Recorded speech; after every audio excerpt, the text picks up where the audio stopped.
That's the equivalent of starting your opening lines before the curtains have been pulled back, isn't The it? meeting of the Eden Yeah, District that was Council is live, Chair. Thank you very much. So we'll try again. Welcome to Eden District Council's council meeting. I'm Councillor Andy Connell, Chairman of Eden District Council, and it's my duty to welcome everyone to this virtual council meeting, which is being streamed live on the Eden District Council website. Before the meeting starts, I'm going to hand over to Lisa Tremble, who is the council's monitoring officer, and she will take us through some announcements. Monitoring officer. Thank you very much, Chair. This meeting is being hosted remotely as a result of the coronavirus pandemic, and regulations that were brought in via the Coronavirus Act of 2020 allow us to do this, in that members, officers and members of the public may still participate in our meetings, whilst our current rules of procedure as set out in our constitution continue to apply. This meeting is being recorded and will be available to the public after the conclusion of today's meeting. Just in relation to a bit of housekeeping, I'd like to remind members to please keep your microphones on mute unless you are speaking or invited to speak via the chair. This is to eliminate any background noise. There is a chat function available, but if we could please use that for technical issues or indicating that you wish to speak. If there are any technical issues in relation to members or our servers, the chair will adjourn the meeting in the hope that we can get the issues resolved. There will be a 4-hour limit on this meeting, so if we haven't concluded our business within the 4-hour limit, we will unfortunately have to adjourn the meeting and reconvene at a later date. Voting tonight will take place via an unofficial recorded vote, so when your name is read out, please indicate verbally if you wish to vote for, against, or whether you want to abstain from the motion. Thank you, Chair.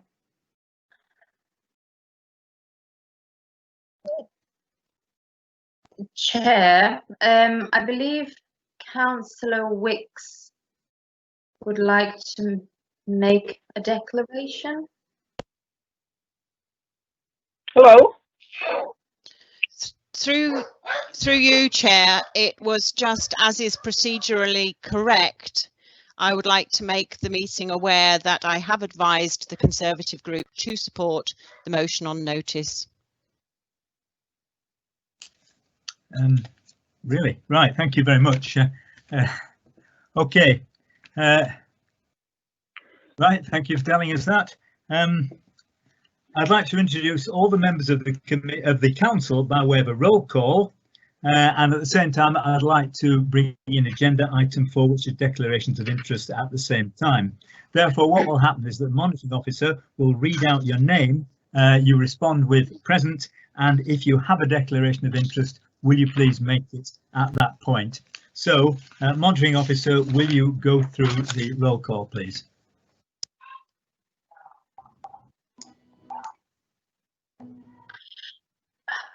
Thank you, Chair. Could I just ask if we have received any apologies? We have received apologies, it is my understanding, from councillors Orchard and Smith. Unless one of the officers has any further information. That's our Not position. that I'm aware of, Chair. Right, thank you. Thank you. Councillor Armstrong. Present. And no declarations or any declarations? No, none. Yeah, could we perhaps take no declarations as read, and unless a councillor states them? That's how I understand it, Chair. Absolutely. Councillor Baker. Present. Councillor Beattie. Present. Councillor Banks. Present. Councillor Chambers. Present. Councillor Clark. By phone only, I'm afraid. My internet's gone down. But you are present. Thank you very much, Councillor Clark. Councillor Connell. Present. Councillor Derbyshire. Present. Councillor Dew. Present. Councillor Isles. Present, and I am a member, or the council member, for the liaison group for omega proteins, but I do not intend to speak on item number 7. Thank you. Councillor Fearon. Present. Councillor Greenwood. Present. Councillor Hanley. Present. Councillor Harker. Present. Councillor Holden. Present. Councillor Lancaster. Present.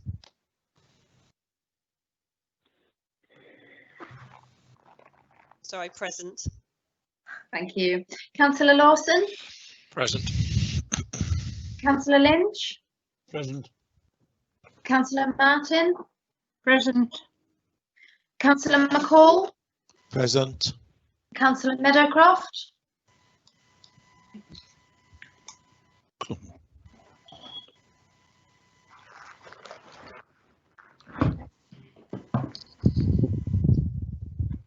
Councillor Meadowcroft. Councillor Nicholson. Present. Councillor Patterson. Present. Councillor Rain. Yeah. Present. Councillor Robinson. Present. Councillor Ross. Present. Councillor Ruddle. Present. Councillor Ryland. Present. Councillor Sory Cookson. Present. Councillor Sharp.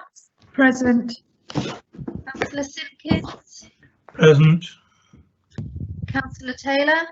Present. Councillor Thompson.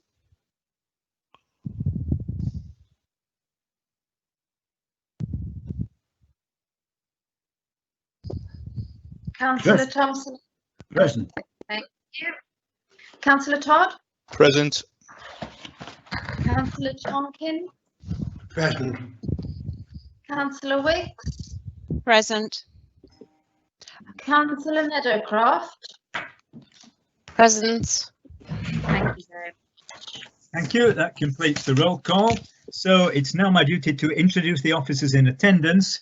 If the script is correct, we have here Les Clark, Director of People and Place, Paul Sutton, Interim Director of Corporate Services, Lisa Tremble, Monitoring Officer, Vivian Little, Member Services Team Leader, Karen Wyeth, Member Services Officer, and Nicola Baker, Member Services Officer. I trust that's correct. As far as I know, there's no one to add to that list. Chair, if I may, Yes. we Yes, also please. have present Julia Cater, who's the Human Resources Consultant. Thank you very much and welcome Julia Cater to our meeting. Chair, Right. sorry for Yes. interjecting. Not at I believe one of our officers, Mr. Clark, would like to make a declaration. Indeed. Mr. Clark. Thank you, Chair. I just need to declare an interest in item 9 on the agenda because it relates to my position as an officer, and I intend to absent myself from the meeting when that has been discussed. Thank you very much, Mr. Clark. We now move on to the minutes. And from the chair, I'm proposing that the minutes of the meeting held on 30th July 2020 be confirmed as a correct record of these proceedings. That is public minutes CL 19/07/20 to 38/07/20 and private minutes CL 38/07/20. Can I have a seconder to the adoption of the minutes, please? And that if you'd indicate by chat. Councillor Lancaster is happy to second that motion, Chair. Thank you very much, Councillor Lancaster. Would any councillor indicate by chat if they have any issues to raise with the minutes?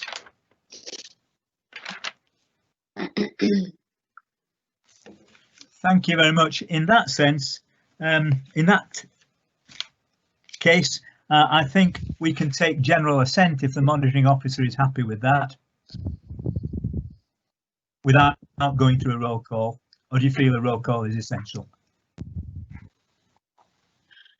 No, Chair, I'm quite happy to do it via general Thank you. assent. If no councillor indicates through chat that they're unhappy with that, then we take this as general assent for this item, and we move on to the chairman's announcements. I have a number of things to say. I'll try and keep them reasonably brief, but I would like to start with a few seconds silence in memory of former Eden District Councillor Marjorie Cook, who died last week at the ripe old age of 97. She was a former councillor and she served Eden for no fewer than 16 years between 1991 and 2007, serving first Hartside and then Penrith North. So if you could just observe a short silence in her memory.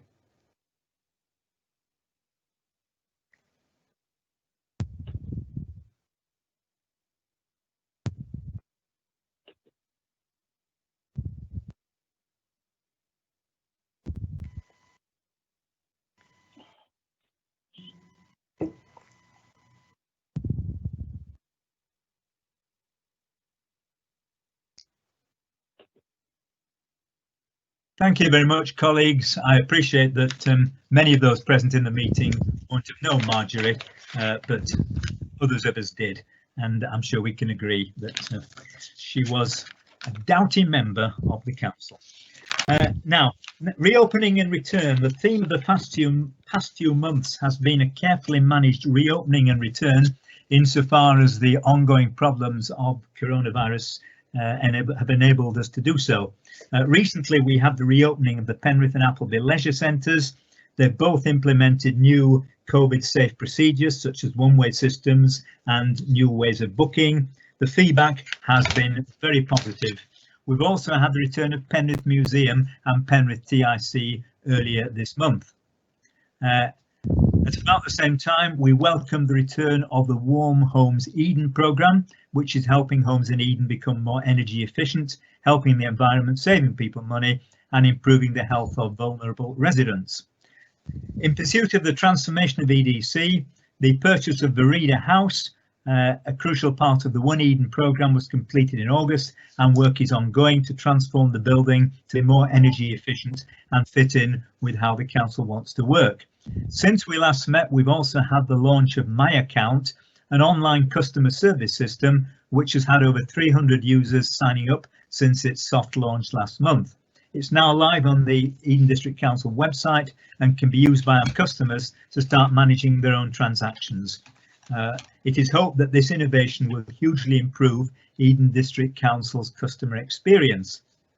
Supporting the COVID response, alongside sharing key information with residents through our communications channels, there's been some important work done by the Council's Environment Health team in supporting the local COVID-19 track and trace programme. Supporting the High Street's return, last week we announced the extension of free parking in council-owned car parks until the end of this year to support Eden's High Street businesses. Alongside this, the council has provided advice and guidance from the Environmental Health team and provided millions of pounds in business grants to businesses who applied for them. As to small businesses, discretionary and retail hospitality and leisure grants, applications for these 3 business grants have now closed, but the council has managed to distribute over £23 million in government funding to over 2,000 local businesses in Eden since the pandemic began. Now that concludes my announcements. Before we move on to the next agenda item, it's my understanding that Councillor Joan Raine would like to make a statement. Retail, hospitality and leisure grants. Applications for these 3 business grants have now closed. I've heard that before. Right. Councillor Joan Raine. Hello, can you see there? Hear me? We can hear you, Joan, yes. And you can see me? No?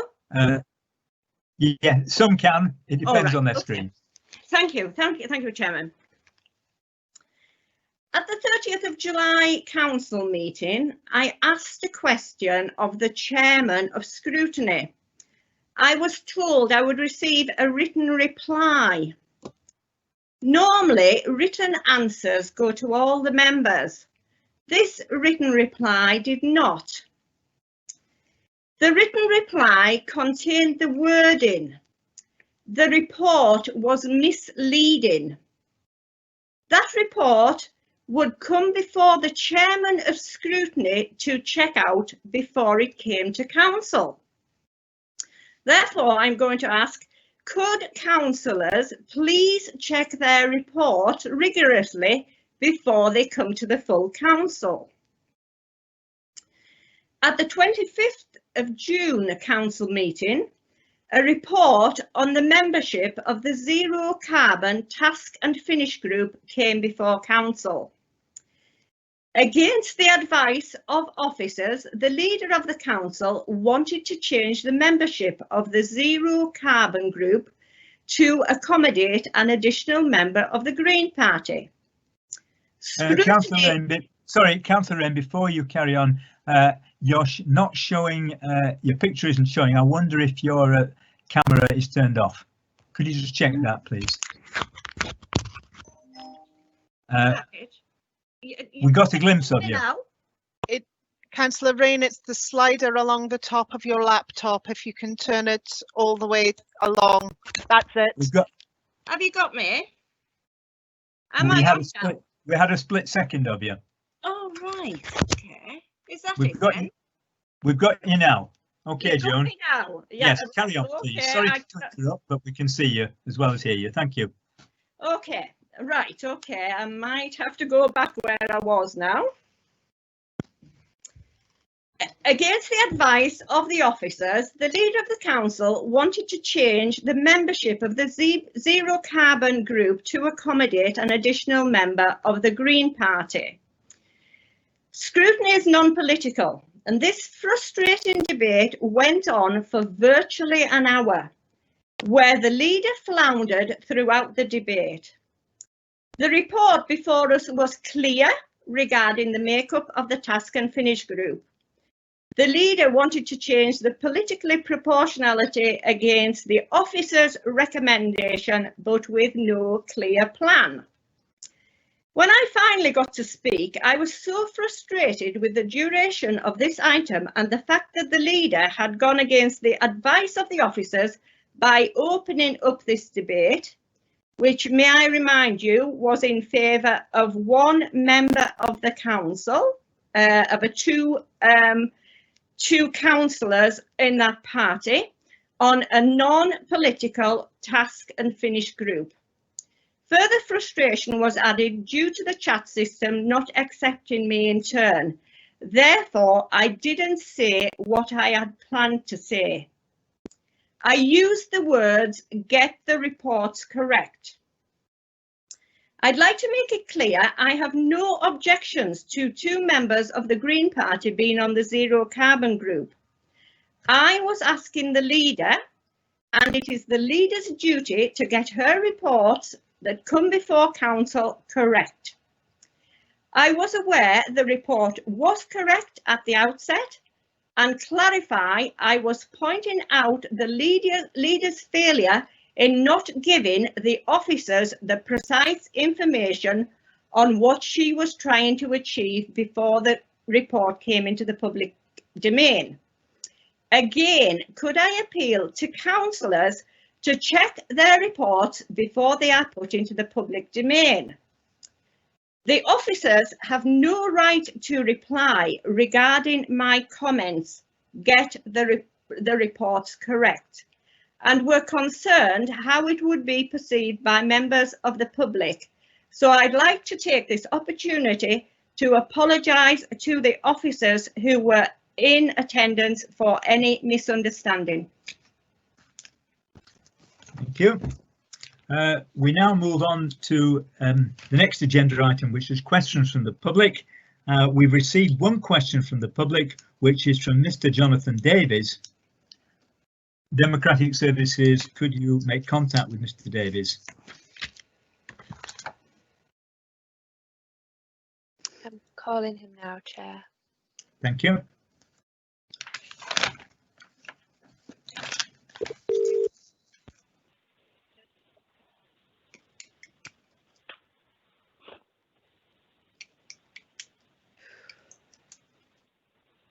Mr Davis, you are now in the council meeting. Thank you. Is it possible to display Mr Davis's question? He can read it too. Mr Davis, would you like to read your question? Sure, yeah, well, I'm happy to take it as it is read. The question is, does the leader agree that the council, its members, the leader should at all times be fully open and transparent to maintain public trust in the council, its elected members and the leader included, ensuring that members declare an interest and are clearly made and recorded when items are put before the council for consideration that may result in policy change of the council?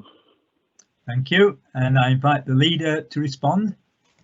Yes, Mr Davis, I agree in principle with the statement as set out within your question. Thank you. Mr Davis, do you have a supplementary question? I do, yeah. If the leader could possibly explain the in principle from the degree that all council members stand by the Nolan principles that cover every elected councillor and officer and form part of Eden's own council constitution covering the conduct of members along with the requirement to disclose interests. In July 2019, the leader put a motion to the council to declare a climate emergency. That was seconded by Councillor Robinson, I believe, from memory. That motion was put forward following a direct lobby in the council chamber by an organisation that the leader was, as of the 31st of March 2019, still listed as a director of the organisation that lobbied the council before her motion. No declarations of interest or links with the organisation was made either in the chamber or on the leader's declaration of interest. So can the leader explain the reasoning why the declaration wasn't made of a link and an interest with an organisation that could potentially open up that motion that forms a key part of all council policy now to a legal challenge? Thank you. Right, thank you, Mr Davis.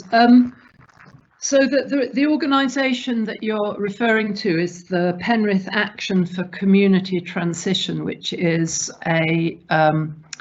it's a member of the Transition Towns movement, which commits its members, its place, to moving towards a time when there would be no more oil. In fact, it's a slightly the concept has been slightly added to by the climate change. Now, I did resign my membership of, my directorship of PACT on becoming a councillor, and I'm afraid the exact date, I'm afraid I don't hold in my head, I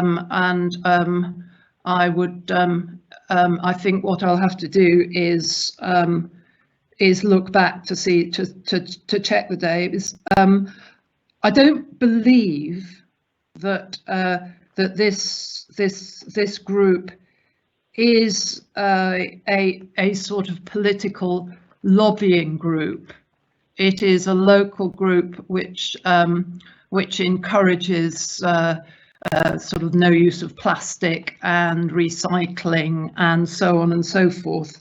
So I don't believe that it is a political body. I resigned as a precaution in case it looked as if I was furthering the interests of this group, rather than that it in itself was might be seen as being politically contentious. Having said that, I need to sort of have a think about this, really, because groups which are set up to promote a climate emergency, I would have thought, might well not be contraindicated to taking part in that promotion and debate and so on. So I'll have another think about it, Mr. Davis, and I'll get back to you. Thank you very much. Right. So, Mr. Davis, you now leave the meeting, please, though you can, of course, as any other member of the public, be a spectator on your computer, should you so wish. We move on to agenda item 6, which is questions from members, and we received 2 questions from members, the first of which is from Councillor Isles. Could that be displayed, please? Chair, Councillor Lynch has indicated he wishes to speak. I don't know whether you want to invite him to prior to this question. It's at your discretion. Councillor Lynch, does this relate to agenda item that we've just been looking at, the question from a member of the public?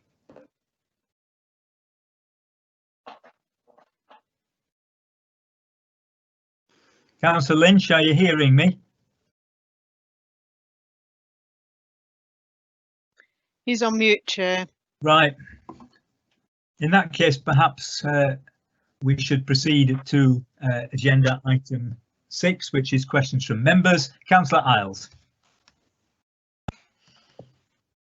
Thank you, Chair. Do you want my supplementary now, or do you want me to read out the question? I think it's a short question, so we might as well read it. Okay, thank you. Keswick has a thriving market, as did Penrith for years. Indeed, centuries. Before stores were encouraged to locate to the auction mart, there was the thriving Tuesday market at Great Ochra. Stallholders at Keswick have expressed a willingness to come to Penrith in conversations with one of my residents who has raised this issue with me. Would council officers investigate ways to resurrect the market in Penrith, including contacting stallholders in the district, and also look at using other open spaces such as the paved area at St Andrew's Church for doing so in addition to the traditional site?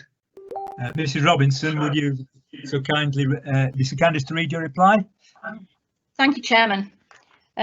Councillor Isles, thank you very much for raising this. The council runs a number of markets, including a monthly farmers market that takes place in Penrith, along with a regular market that takes place in Appleby, and a series of attempts have been made to resurrect markets taking place within Penrith, including an artisan market being held in St Andrew's Churchyard. Thank you very much. I'm not finished yet. I beg your pardon. Yet. I was just seeing what was in front of us. Carry on, please. I'm sorry. Previously, despite efforts, the lack of traders led to the decline of the market in Penrith. However, there would appear to be a resurgence in interest in people wishing to trade on the market in Penrith, with a flurry of new enquiries coming in. Council officers will continue to encourage and support existing and new traders to come to the market, and are currently exploring financial incentives such as reduced rent or rent-free periods to encourage a greater number of market traders. In addition to the incentives, the provision of free Eden District car parking until 2021 is seen as a major benefit to encouraging both market traders and those in retail premises. It should be noted that the council also plays a vital role in promoting those markets that take place throughout Eden and that the council does not manage. Focusing on Penrith, it should be noted that the town is particularly well served by a wide range of independent, high-quality traders alongside a number of chain retailers. The success or otherwise of town centre markets will be influenced by the traders that come, being able to provide a different range of goods and services that are currently on offer in the town. I would also like to add that members may have seen that the Local Enterprise Partnership, the LEP, is actually running some shop local adverts that have been seen on our local border TV, so that there's a wealth of things happening to try to drive up our resurgence on our high streets. And thank you, Councillor Isles, for bringing this to my attention. Thank you very much, Councillor Robinson. Councillor Isles, do you have a supplementary? I do, a very short one, Chairman. Thank you very much, Chair, for that, Councillor Robinson. It's very gratified to read the answer, and I will pass that on to my resident. Would you have any objection to my resident passing this message on to the stallholders of Keswick and encourage them to get in touch with the council? Yes, I would certainly ask them to do that. The more the merrier as far as I'm concerned. And don't forget, we have other marketplaces as well, Ulfston as well as Appleby. So the more we can support our traders and high streets, the better. Thank you very much. Thank you very much. Now, the second question comes from Councillor Chambers. Councillor Chambers, will you please put your question? Thank you, Chair. I'll wait till it comes on the screen.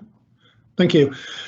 To the leader, can you please tell the members of Eden District Council what is going to be the cost to convert Vereda House to make it workable and a carbon-free building? Thank you. Thank you, Councillor Chambers. So an initial strategic appraisal report was undertaken to appraise the architectural and technical issues involved in achieving a net zero carbon office building. The conclusion of this report was that it was technically possible to make Vereda House net zero carbon office using the principles of passive house design.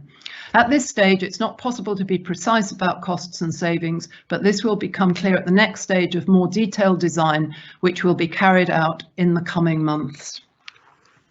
Thank you. Do you have a supplementary question, Councillor Chambers? Thank you, Chair. So do a quick one. Do we have a timescale for this report of costings to make it technically possible to make Vereda House a net zero carbon office? Thank you. Councillor Taylor? Do we have a timescale for this, for the report referred to here? Yes. What timescale are we looking at before the report comes in? I don't know off the top of my head. I dare say there is somebody listening who might. Chair, is it possible for me to ask an officer if he knows that off the top of his head? Through the chair, if an officer is able to give an answer, otherwise I suggest a written response. Is any officer able to give a precise time? Yes, Chair, it's Les Clark. Thank you. We've just putting together the specification for the procurement of the detailed design and the outcomes of that. We can expect probably, if not before Christmas, shortly afterwards. So within the next 4 months or so. Thank you very much. Right, we move on to agenda item 7. I beg your pardon? We move on to agenda item 7, which is the petition. A petition with over 500 signatures has been received by Eden District Council, and under Rule 26 of the Council's procedures, it will be subject to debate. Mr. Jeff Thompson will be presenting the petition and may speak for a maximum of 5 minutes. So I will now invite Democratic Services to contact Mr. Thompson.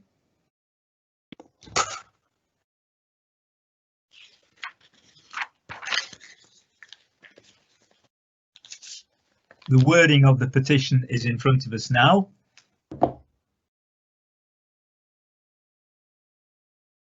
Do we have contact with Mr. Thompson? Just calling him now, Chair. Thank you. I might add, by the way, while we're doing this, that there's a maximum of 15 minutes for discussion of this. It may be debated, it is not voted on, and the chair of the planning committee has requested and has been granted the opportunity of speaking first, since this is a petition specific to planning.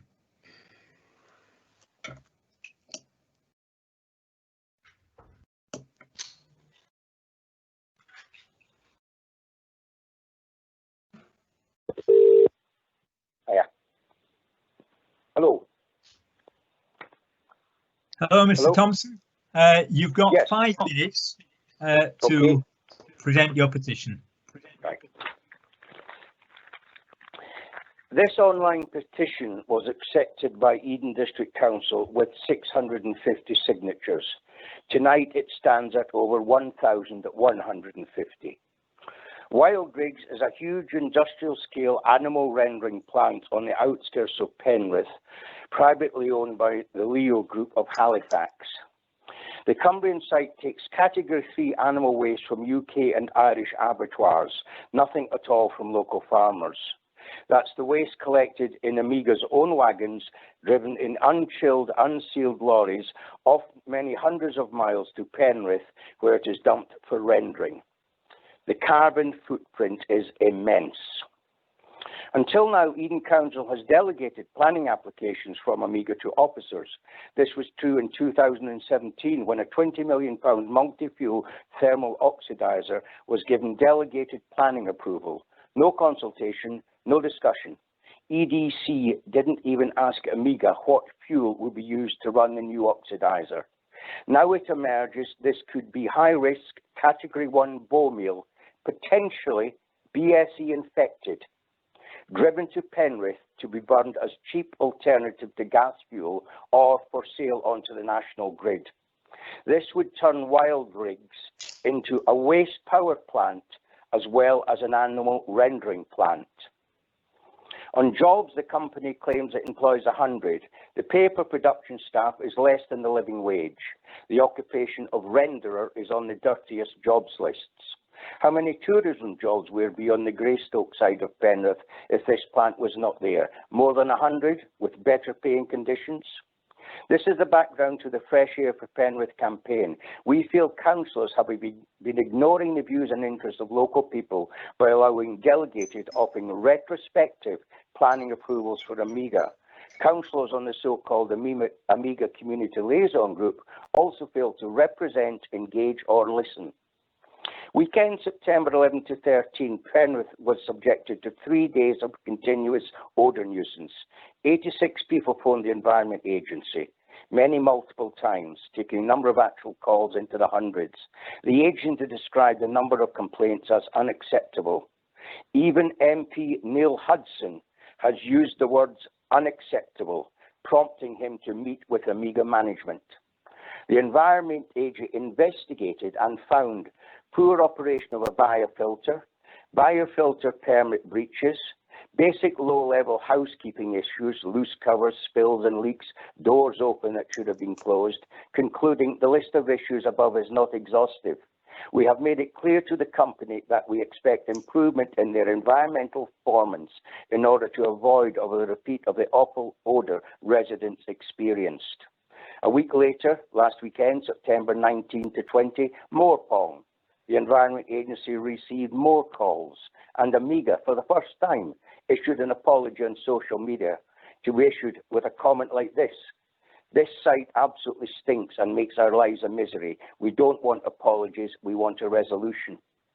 Here are some more social media comments. "My clean washing stunk when I brought it in, so I had to wash it all again. We can't enjoy our home or garden due to the stench. I have turned back from shopping trips to Penrith and rerouted to Keswick so many times. I work in Penrith, can't stand the smell, trying to get a new job elsewhere." There are even suggestions house prices may be being affected, and tourists arriving in the town are often met by the Penrith Pong. Ask any taxi driver outside Penrith railway station. Travellers on the M6 comment. It's even on TripAdvisor, and has a song Penrith Stinks recorded by a local band. Objections to media planning applications are: the plant is too big, the plant is an eyesore and a blot on the landscape, vehicle access is poor, and any more lorry movements would place strain on local roads. Increased size, scale and capacity of the site would place strain on the wider local infrastructures. The plant is detrimental to local tourism and the wider economy. The plant generates an offensive, prolonged and continuous odour nuisance. The odour nuisance interferes with residents' enjoyment of their own properties. Amiga is a bad and irresponsible community neighbour. Mr. Thompson, you've completed 5 minutes. Will you now wind up and give your petition, please? Yeah, thank you.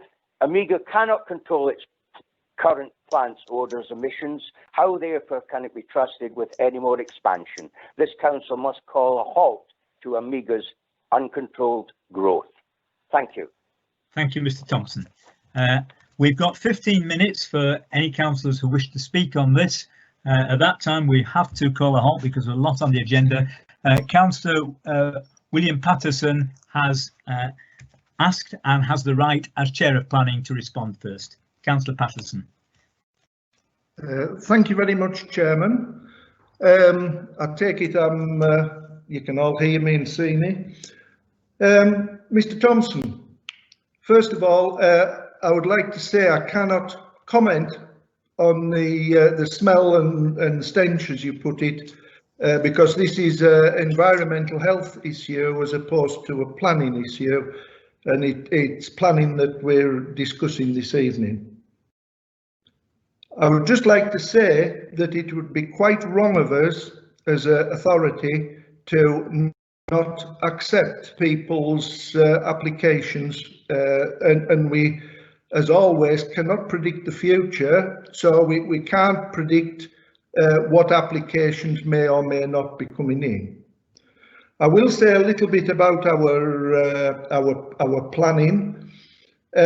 All applications that come in is advertised by local notices on site, by the paper and media, and immediate neighbours always get personal notifications. Our calling procedure is adequate as it stands. If an objector wants to be heard, it will come to committee. If the local parish or town council has an opposite recommendation to the in-house officers, that then brings it to committee. All large applications, which includes industrial and large estates, always come to committee. If I can reassure you that the whole of the planning department is an open affair and nothing gets done underhand or behind closed doors, and the applicant and any objector can contact the case officer at any time in the procedure of the application. That's the statement I would wish to make, Mr. Chairman. Thank you very much, Councillor Patterson. Now, there's an opportunity for any other councillor, whether representing a Penrith ward or another, to speak if they feel they wish to do so.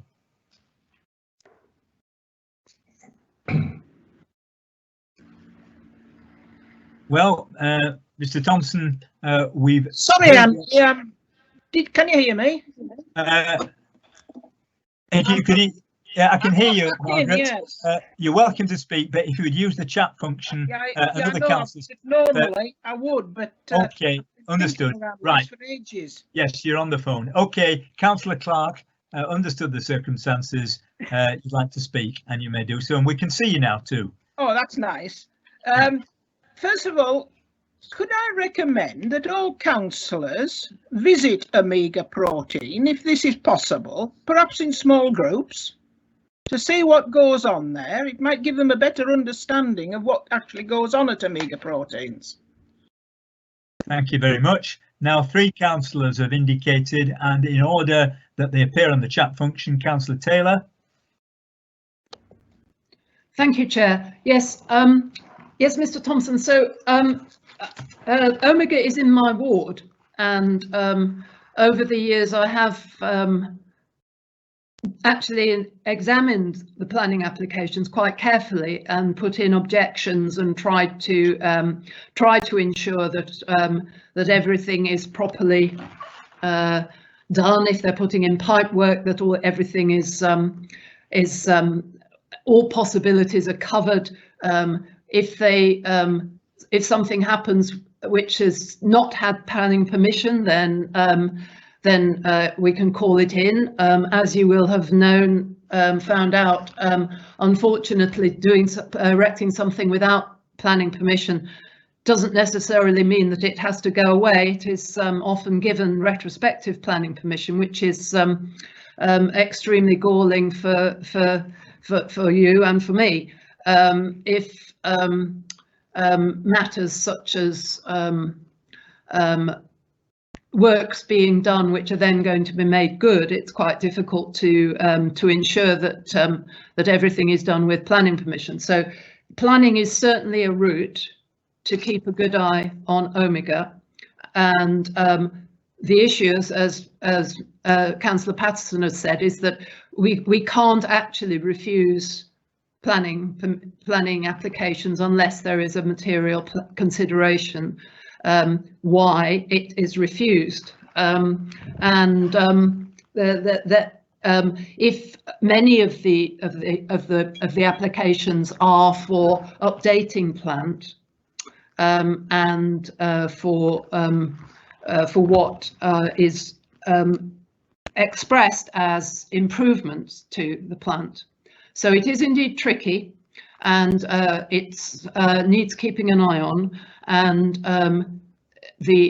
keeping a track of the planning applications and the overlapping applications is something that we all need to do.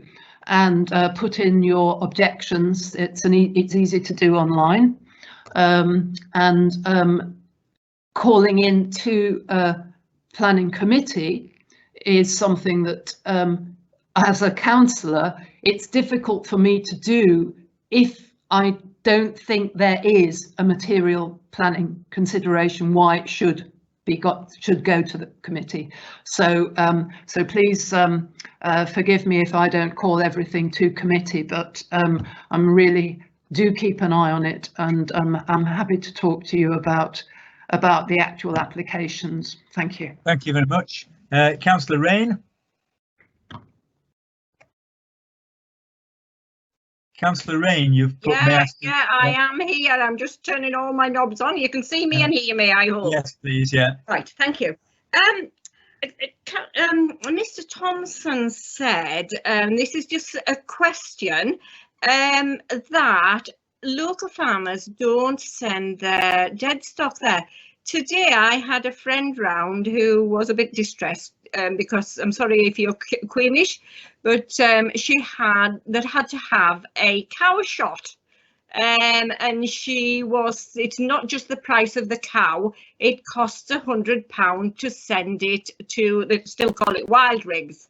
So I did say this was on the agenda tonight, and as far as I knew, that all the dead stock go to Wildrigs or Omega Proteins.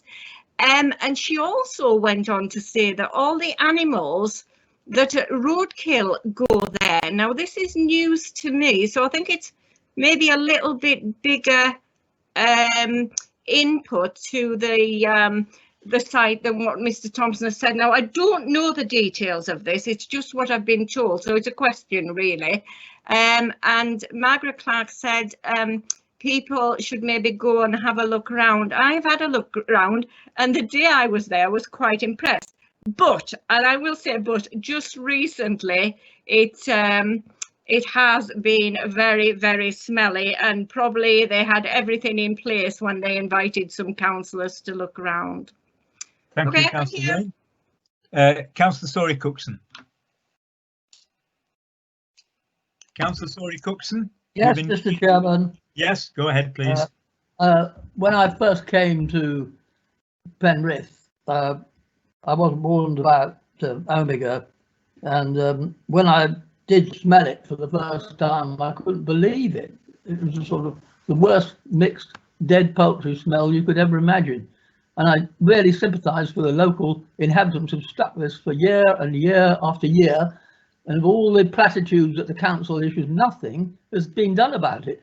In fact, it's got worse over the last 27 years while I've been a councillor. So it's time something really was done. We should listen to those people who are suffering daily, and we should all go into a property which is under the cloud of it and find out for ourselves what it's like. Thank you. Thank you. Councillor John Thompson.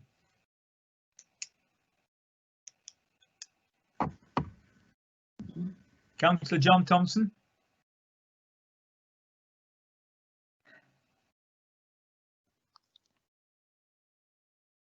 Yeah, try again.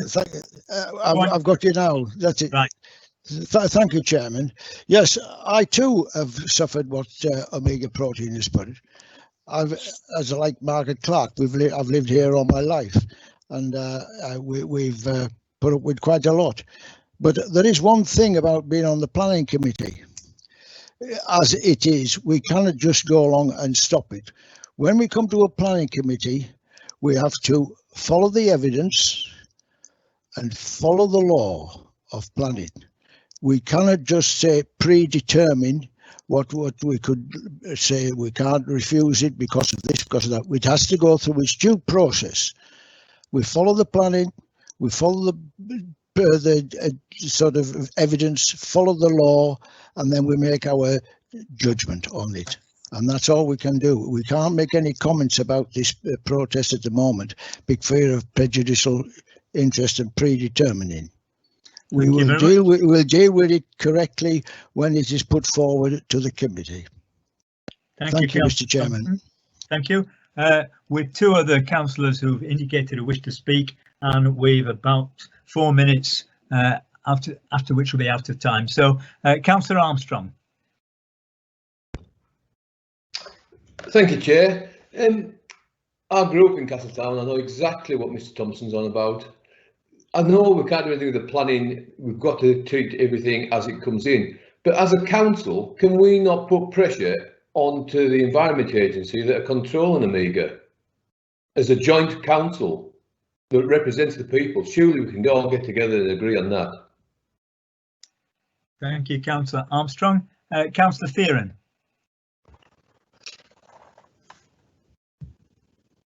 Thank you, Chairman. I just wanted to say that my county council division covers Castletown. I don't represent Castletown as an Eden district councillor, but it does come into my county council area. As someone also very long lived in Penrith, I absolutely agree with comments of previous speakers. The smell is very often absolutely unacceptable. And whilst I thoroughly understand that Eden District Council, and certainly from a planning perspective, Eden District Council is very restricted on what it can do and has to operate within the law and within all necessary regulations, I would also just like to say that I would support anything that we can do legitimately to make the lives of residents, particularly in the Castletown area, but all over Penrith, better, and to help them to not have to put up with this horrendous smell, which really does blight the town and blight many people's lives. Thank you, Chairman.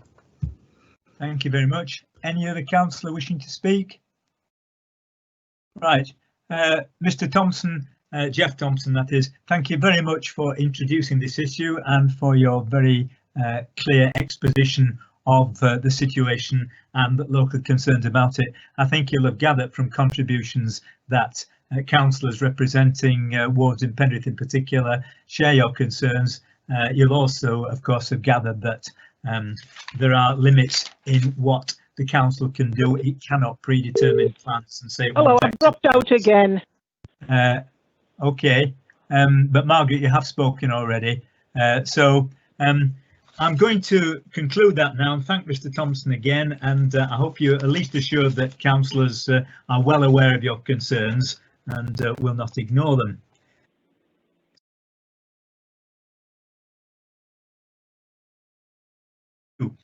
We now move to agenda item 8, which is the motion on notice. This will be presented very shortly by Councillor Wicks. At the moment, it's being displayed on your screen. And I would, before Councillor Wicks starts, I just remind councillors, of course, that when the debate is over, it may take quite some time. They are voting on whether they agree with what the motion says. So the words of the motion are important.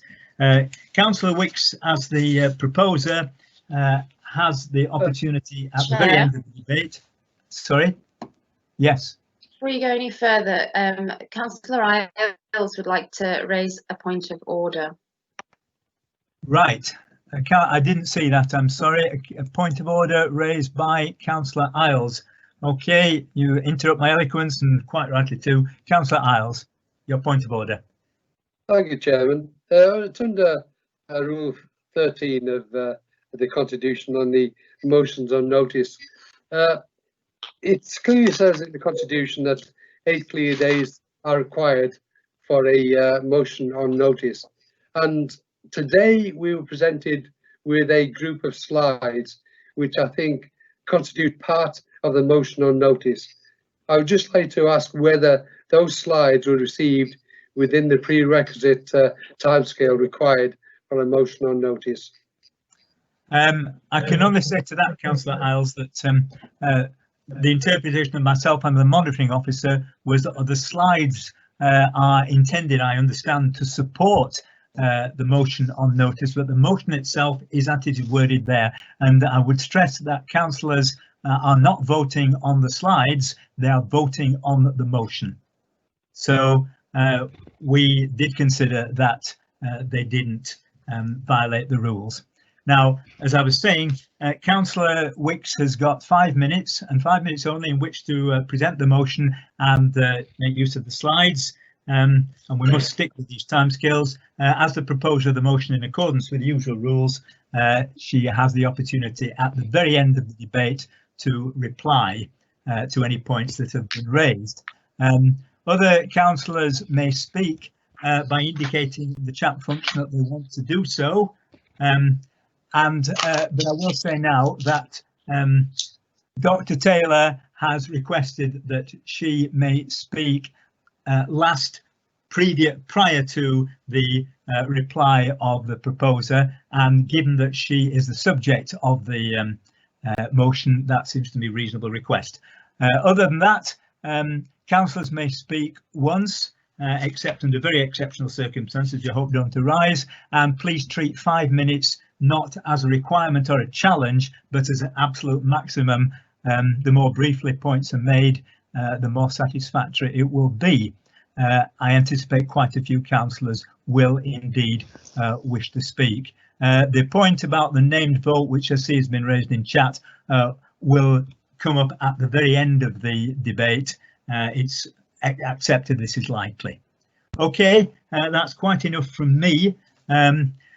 Monitoring officer and other officers may of course intervene if they feel that I'm not doing things as I should do them. I'll try and follow the constitutional rules, but you've heard quite enough. So Councillor Mrs. Wicks, would you now present the motion, please? Thank you, Chair. Can you hear me? Yes. The motion of members of Eden District Council have no confidence in Councillor Taylor to lead the council with due regard for the law and the provisions of the council's constitution. Chair, members are asked to I'm very sorry, Councillor Wicks, for interrupting you. Stopped my clock. I'm sorry, Chair, for interrupting. We have I'm being told by the Democratic Services officers that we have lost, I believe, is it 1 or 2 councillors? Do you want us? It's just one councillor. Right, thank you. Do you want us to attempt to get the councillor back into the meeting, or would you prefer to move on? I think we should move on if we can attempt to get the councillor back in. Well and good. Obviously, if the councillor misses the entire debate, then there'll be problems with their casting a vote. Andy. Yes. Are you back? I'm here. Good. But I'm right. having to use my landline. Okay, understood. Okay. Councillor Connell, it's actually Councillor Harker that has dropped out. So it's not Councillor Clark. Right. No, I've dropped out. Mine's gone off again. I think we can hear you, Councillor Clark. You can hear me, that's all right. But I have something to say later on, that's why I better say it now. I think all we can do is proceed and hope that any councillor who is currently missing is contacted by Democratic Services and brought back into the meeting. I can confirm she's back in the meeting. Thank you. Please, may I urge councillors not to shut themselves out of this, because it's going to create quite a few problems. Councillor Wicks, start again, please. You only had a few seconds, so begin from the beginning. Thank you, Chair. I'll just reset my stopwatch. I present the motion. Members of Eden District Council have no confidence in Councillor Taylor to lead the council with due regard for the law and the provision of the council's constitution. Members are asked to note Councillor Taylor's failure to consult members and follow due process in the matters of the departure of the Chief Executive and discussions with Carlisle City Council about sharing the services of their Chief Executive. Councillor Taylor has failed to follow due process, failed to engage with members, failed to secure their trust and represented a council position to another local authority without the necessary mandate. Accordingly, she fails to demonstrate that she has the qualities that are essential for effective council leadership. Therefore, this motion seeks the removal from office of the leader. When identifying the issue between the CEO and the leader, it would have been normal for the HR and Appeals Committee to have been involved. No, that wasn't the case. Private negotiations took place between Councillor Taylor and Mrs. Rouse, and the members were unaware. Indeed, the first the members knew about it was when a press release was issued to all and sundry. I personally requested a group meeting, and there was an admission from Councillor Taylor that at council members currently had no say. She revealed nothing of the circumstances surrounding Mrs. Rouse's departure, and revealed she was speaking with John Mallinson and had regular phone calls with Jason Gooding. The legal requirements are clear. Without a head of paid service, Eden District Council is functioning unlawfully. However, we had unilateral decision making. Members of Carlisle City Council were informed on the 3rd of September that Jason Gooding would be undertaking the head of paid service at Eden, although Eden District Council was still unaware. The arrangement was made and Carlisle City was informed on the 3rd of September. At the informal HR and group leaders meeting on the 4th of September, it was made clear that Councillor Taylor had intervened to secure Mrs. Rouse's departure and that an agreement had been reached with Carlisle City Council. At no point did Councillor Taylor deny this was the case. On Monday the 7th of September, we have communications, text communications from John Mallinson saying it was to be announced tonight and press release Wednesday morning. On Tuesday, Carlisle councillors described the deal as a fait accompli. Stop, this isn't the remit of the leader. And Councillor Taylor also informed members that there's an NDA in place with no knowledge of the council. There was an emergency HR and Appeals Committee, and even the report presented spoke of North West employers have already started looking at options. So members, the motion tonight is one of no confidence in Councillor Taylor. We have no confidence for Councillor Taylor to lead the council with due regard for the law and the provisions of the council's constitution. How can you defend the indefensible, a total disregard for the legal implications of her actions? How can you justify discussions with Carlisle City before disclosure or discussions with members of Eden District Council? This included her executive, a total disregard for her executive and the council. In the Constitution, the responsibilities of the leader talks about good communication, and yet we have a culture of secrecy, strategy and subplots. Councillor Taylor has failed to follow due process, failed to engage with members, failed to secure their trust and represented a council position to another local authority without the necessary mandate. Accordingly, she fails to demonstrate that she has the qualities that are essential for effective council leadership. So do the right thing. These are the facts presented this evening. This is not a Tory coup. As group leader, I can confirm that the Conservative group in Eden have no immediate interest in becoming the administration or part of the administration of Eden District Council. I simply ask you to consider the facts and look to you to support this motion and return Eden District Council to a strong member-led council with an ethos of transparency, openness and inclusion, so that together we may truly represent the people of Eden and their interests going forward. Thank you, Chair.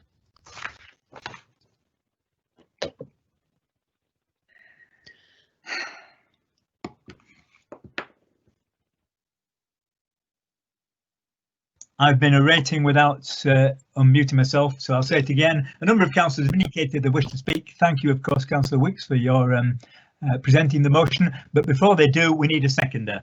Have I got a seconder, please? Chair, Councillor Chambers has indicated he is happy to second the motion.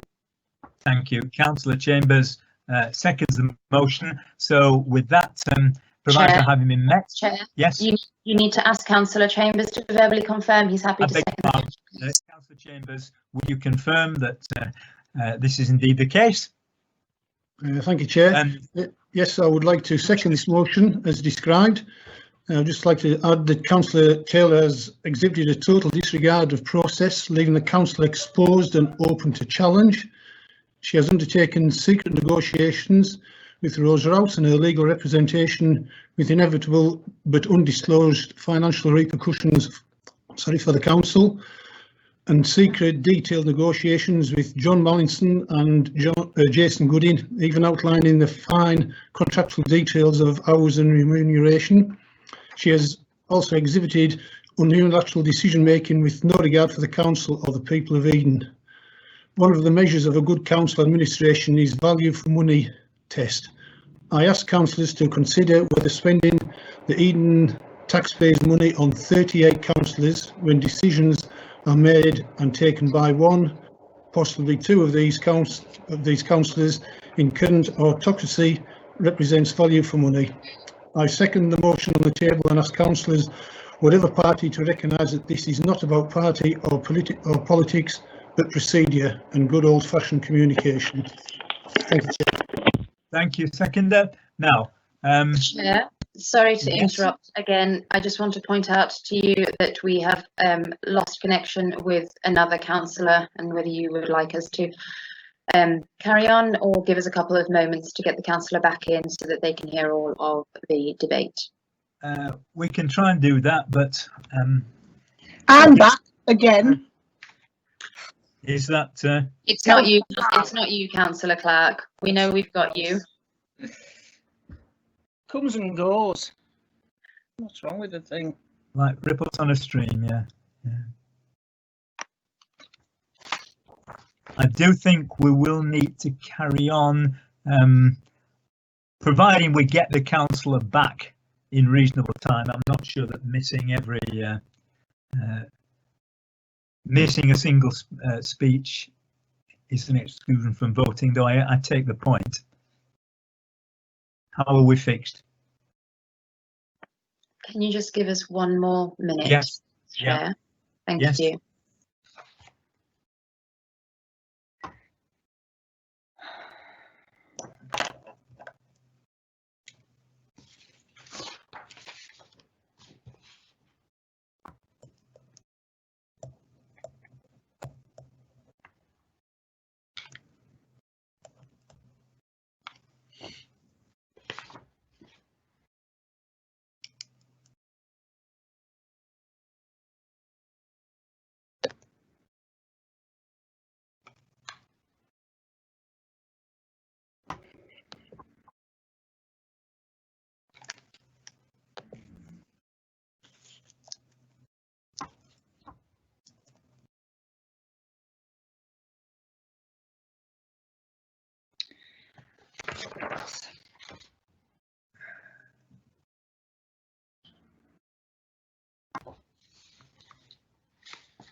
I'm sorry for this, folks. I'm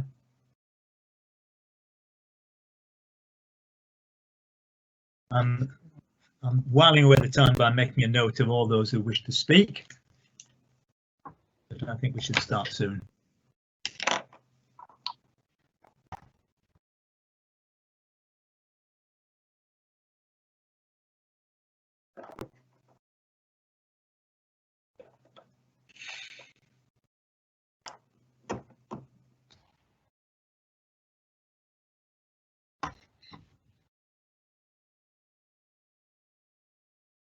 I'm going to give it one more minute now. I really think we need to start.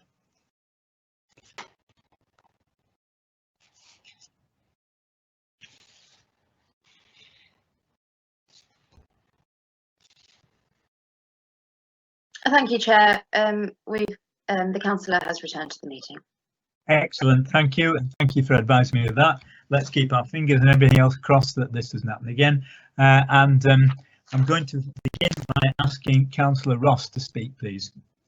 Thank you very much. Contrary to the terms of this motion, I do not believe there are any grounds to assert that our leader has acted with anything other than due regard for the law and provisions of the Constitution. Councillor Taylor informed me and the other group leaders of Rose Rouse's departure on the 24th of August, and she shared with us the official statement. On the 25th of August, as chair of the HR and Appeals Committee, I had an exchange with Councillor Taylor on the role of the HR and Appeals Committee in the appointment of the head of paid services. Also on that day, Councillor Wicks, as leader of the Conservative group, contacted the group leaders to request a meeting to enable the leader to update us on plans going forward. This meeting was held on the 27th of August, at which Councillor Taylor clearly explained that Mrs. Rouse's departure had come about by agreement.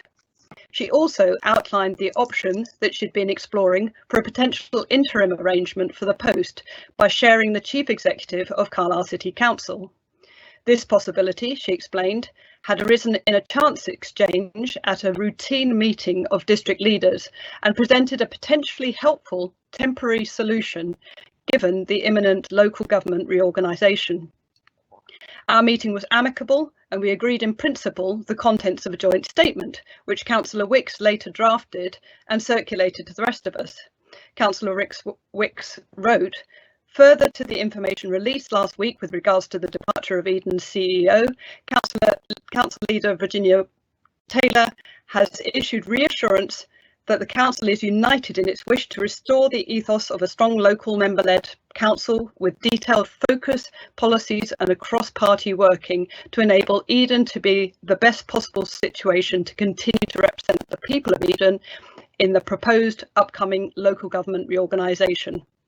Councillor Wicks expressed no concern about any impropriety.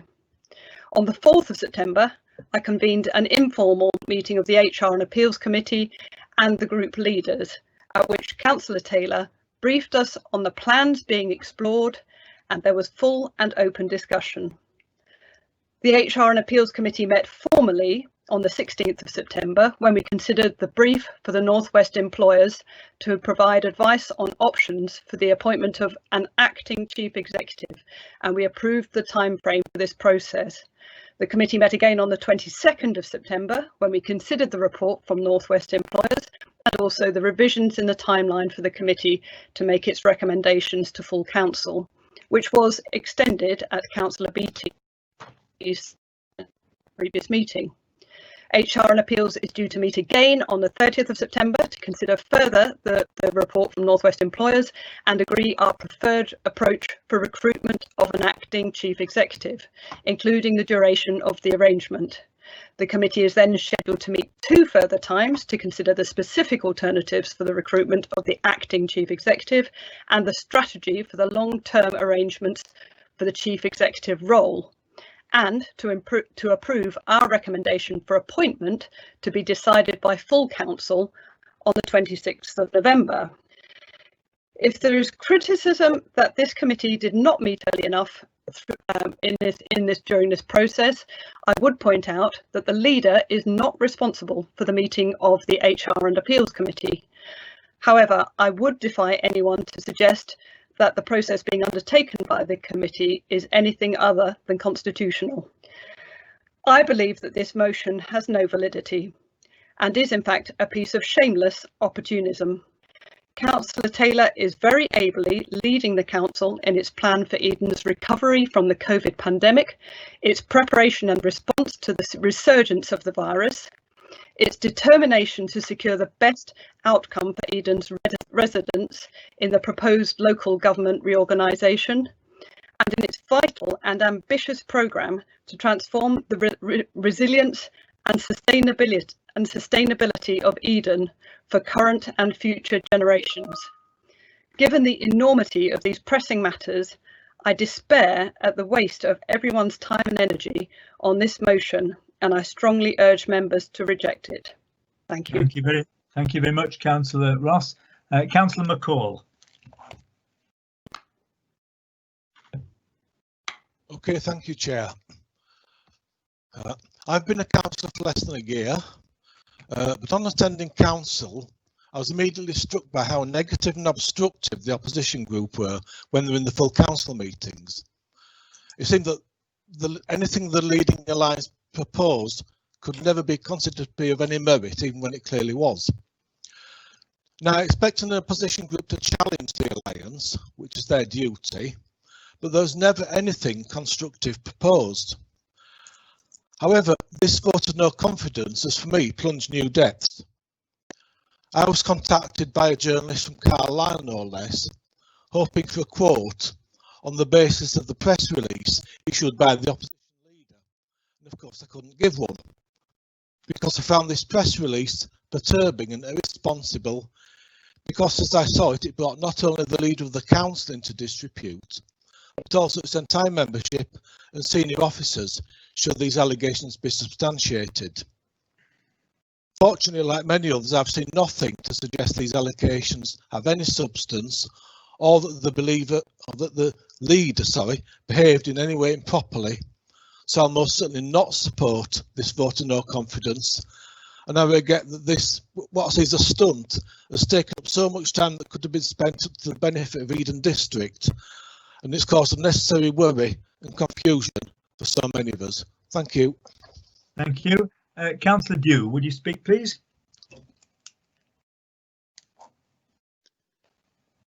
Sorry, Chair. By my list, it's Councillor Sharp first. Oh, sorry. I have Councillor Holden first. Yes, I'm going by the fact that Councillor Holden asked if she could speak after Councillor Dew, and Councillor Sharp asked you to speak after Councillor Holden, but we won't worry about this. I'm happy to ask Councillor Sharp to speak before Councillor Dew, if that's appropriate. Councillor Sharp, would you speak, please? Thank you. Eden District Council is faced with two extraordinary challenges. Firstly, the global epidemic of coronavirus and all that may mean for our residents. And secondly, an instruction by government to make proposals for huge changes in local government structure, the biggest for 50 years and something many of us have never seen in our lifetimes. This is a change which will lead Eden into the future, perhaps the next 50 years, and has to be taken seriously. On top of that, Eden has had the extra challenge of the departure of its chief exec. And what does the opposition do? It jumps on some small element of procedure to try to pretend the leadership has done something wrong and to destabilise the council at this extremely dangerous time. Let's consider the motives of the opposition, which still apparently haven't come to terms with the last election. Are they trying to bring back the team that brought us the Penrith Master Plan, the chaos and the grandiose thinking and jobs for the boys that was resoundingly rejected by the voters at the last election? Or are they just trying to disrupt and destabilise the Rainbow Coalition, something which has taken away their historic God-given right to rule Eden? This motion is a prime example of the opposition. If we want to talk about lack of transparency, we won't learn anything from the party that brought us the unilateral and secretive master plan. Disruption is the last resort of the politically bankrupt Eden. Conservatives bankrupted themselves politically by investing their reputations in the master plan, and now, rather than being a creative and democratic opposition, they're still fighting the last election. The opposition is clearly so concerned about the running of the council that it's putting forward this motion based on some imaginary misstep that is so subtle it's difficult even for them to explain what Dr. Taylor is supposed to have done wrong. Faced with the chief exec leaving and the flux of reorganisation, Dr. Taylor spoke informally to the Conservative leader of Carlisle City Council, Carlisle very possibly being the place with which Eden will have to throw in its lot in the reorganisation. The motion is trying to suggest that this meeting was ultra vires, but this was not ultra vires, as leader Dr. Taylor is entirely within her right to hold political discussions. At no point was this discussion part of any decision-making process. As she has said on numerous occasions, she neither has the intention nor the power to bypass due process. Dr. Taylor had very positive discussions with Councillor John Mallinson and brought them back to an informal meeting to all group leaders, where she set out some possible outcomes with which the leader of the Conservative group was perfectly happy. We need to look at this motion for what it really is, an opportunistic grab for power at a time when we need to be concentrating on this pandemic and supporting our communities.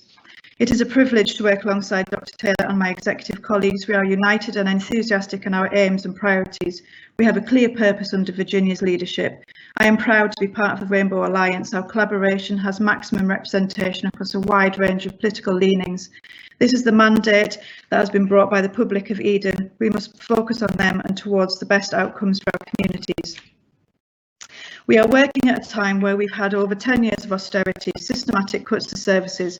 What we need now more than ever is a leader who has the confidence and passion to fight for Eden instead of a group that are willing to try and destabilise the council at such a critical time when we are facing not only a public health emergency but the vaguest of instruction from central government to reorganise our local authorities. These challenges require skills of a strong leader. The motion talks about these qualities that are essential for effective council leadership. These are exactly the qualities that Dr. Taylor has: a respect for democracy, principles, experience and professionalism, innovative, dedicated, honest, fair-minded and diplomatic. She is compassionate and has the best interests of Eden at the heart of what she does. She is a powerful advocate for our district at regional and national level, but above all, she is a team player. I have absolute confidence in our leader, Dr. Taylor. She has my full support and backing, and I will be voting against this motion this evening. Thank you very much, Councillor Sharp. Now, Councillor Dew. Thank you, Chair. It's interesting to follow all those very positive remarks from members of the ruling group. We're considering a vote of no confidence in the leader of the council, which is a very serious course of action. And the question, is it justified? And that's what we're reflecting on now.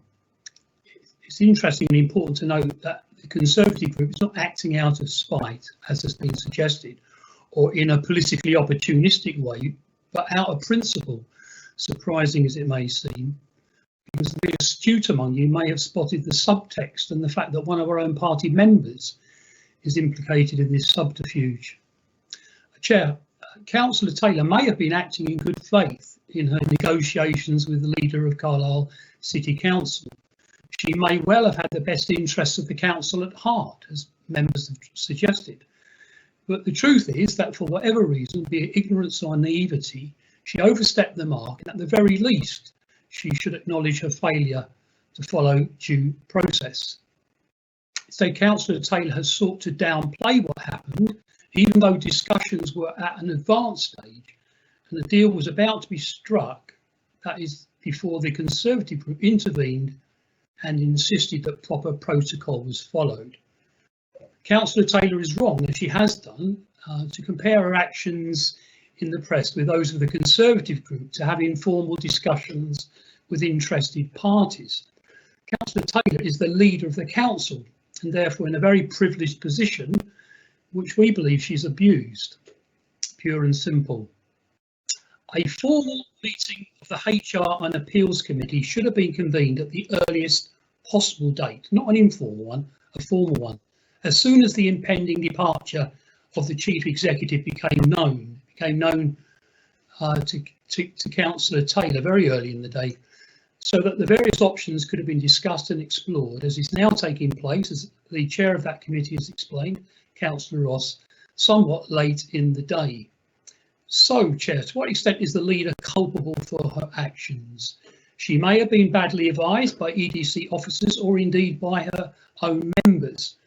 The truth is we'll never fully know. What I do know is that her behaviour doesn't inspire confidence. In fact, it undermines it. She's behaved foolishly and ineptly and compounded her folly by making denials and being economical with the truth. In my opinion, Chair, the position of the leader is untenable. She has proven herself to be unfit to carry the responsibilities of this high office and brought it into disrepute. She should do the honourable thing and resign, and I'll be voting for the motion. Thank you, Chair. Thank you, Councillor Dew. Councillor Holden. Thank you, Chair. I would like to thank the Conservative leader for bringing this motion to Council, because it gives me a golden opportunity to speak out in support of Councillor Taylor and all the hard work she has done and is doing on behalf of the people of Eden.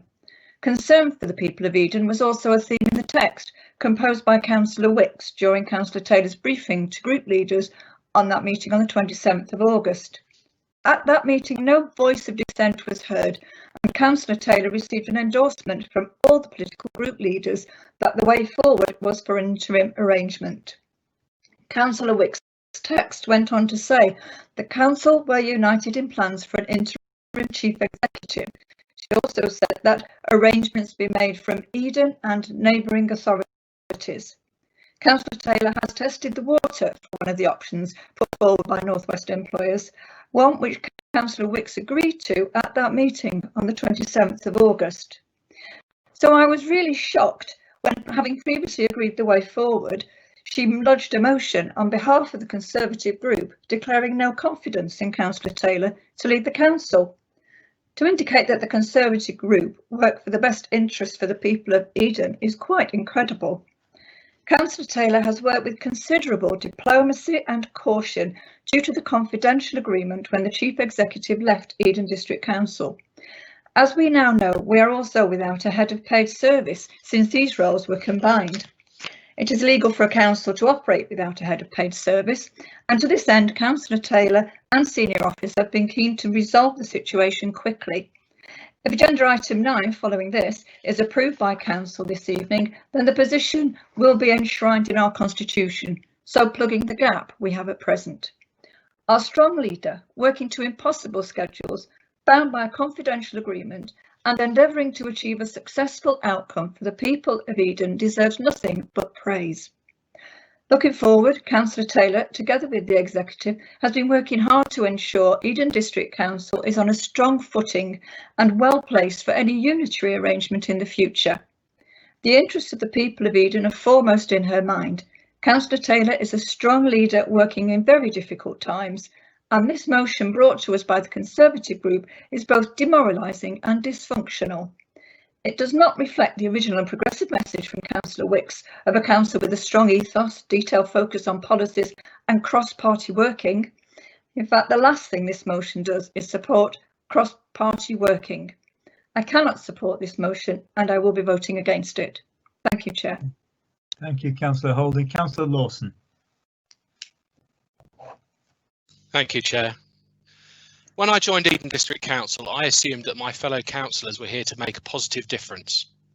Elected to represent the people of Eden, I expected that some of the more energetic might throw in some curveballs, that there might be some high spirits, some critical thinking, some lively debate even.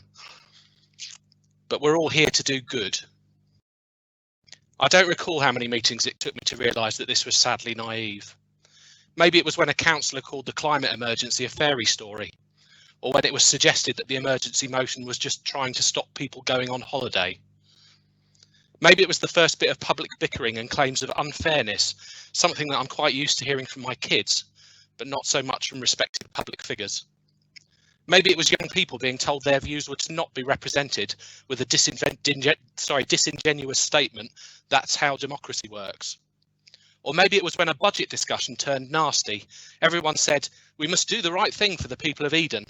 But later that evening, when it came time to talk about homelessness and social care, the chamber was empty. The times we're living in now are unprecedented, a much overused and often incorrectly spelled word, but cliches become cliches for a reason. Eden has more challenges than any other part of this country.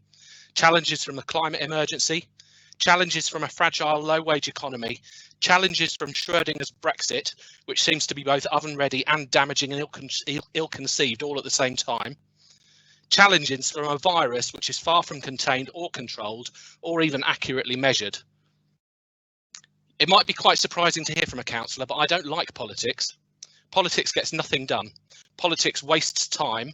Politics throws good money after bad, and politics takes far more out than it puts in. I would probably describe myself as independent light. I believe this motion falls firmly in the category of politics. I would suggest that those who brought the motion should be ashamed of themselves. Ashamed that while Eden more than ever needs its local authorities to work together, this motion has brought divisiveness and manipulation, I suspect, despite what they say, solely for political gain. Ashamed that while Eden cries out for stability and normality, this motion attempts a power grab that suits only personal agendas. I know a thing or two about change management. The very first thing you learn is that any change brings with it uncertainty, anger, and even depression. We've already been there. The current leadership had a huge mountain to climb in a short space of time, even before the epidemic has taken over, not least of which was trying to shine a light into all the many dark corners that were created under the previous leadership. I'll say this in summary: if you want to clamour about scrutiny, then I'll join you. You can check my record. I've added my voice to the record enough times. But frankly, given all the current challenges, I cannot think of a worse time to introduce another change like this. So as far as I'm concerned, I can't support this motion. Thank you, Chair. Thank you, Councillor Lawson. Councillor Robinson. Thank you, Chairman. The motion before Council tonight questions Councillor Taylor's leadership. I beg to differ. Councillor Ross has already set out in her address that Councillor Taylor advised group leaders and shared the statement with regard to the Chief Executive's decision to leave on the 24th of August. Councillor Taylor on the 25th of August discussed the role HR and Appeals would play in the appointment of Head of Paid Service with the Chairman, Councillor Ross, and this is underway. Councillor Taylor met with group leaders on the 27th of August, and Councillor Wicks happily drew up the statement Councillor Ross read out earlier. Members, it's perfectly legitimate for a council leader to have discussions with leaders of other authorities. Conversations with other councils happens all the time. During the COVID pandemic, there has been extensive conversations with all other districts as we have all had to navigate government guidance and timescales. In fact, councillors, in 2018, Councillor Beattie himself reported during the recruitment process of the post of Chief Executive, he had been discussing sharing a Chief Executive with the leader of Copeland Council. Members, it's not up to the leader to organise HR and Appeals meeting. That is a duty of council officers. Can members also remember that when Dr. Cooper left the council in May 18, when Councillor Beattie was leader, before the appointment of the Chief Exec in July 18, there was no head of paid service in post. There may have been a Deputy Chief Executive, but not a Deputy Head of Paid Service. This oversight will be resolved, if approved, later on the agenda. But what I want to do now is to take this opportunity to pay tribute to Councillor Taylor's leadership during these unprecedented times. Under Virginia's leadership, working across the authority, it has to be remembered, all virtually, we have revised the corporate plan to reflect the current situation we all face, agreed how regular performance monitoring will be put in place. To date, we've paid out £25,180,000 to over 2,350 businesses to support them through these unprecedented times, paid within incredibly tight government timescales, and this involved revising staff roles to help ensure the grants were paid rapidly. Our council has been at the forefront in developing policy and approach to supporting all the Cumbrian councils in developing the discretionary business support fund scheme. Our town centres have been provided both financially and with officer support to help them with reopening safely plans, alongside managing the reopening High Street safely funding provided by central government. The council has played a full role with the LEP, with the Business Economy Response and Recovery Group, with both member and officer attendance, ensuring any new funding and support opportunities are quickly related to our Eden businesses through our own communication channels. An Eden COVID Resident Support Fund has been set up to financially support those organisations such as Citizens Advice Bureau, Age Concern, who give direct support to those people significantly affected financially by the pandemic. Applications are reviewed on a weekly basis to ensure finance is quickly provided to the right areas. We have assisted all the council's business tenants with a free rent period for a number of months. The decision was made to provide free off-street car parking to support our local retailers as they endeavour to recover, and that's been extended till 2021.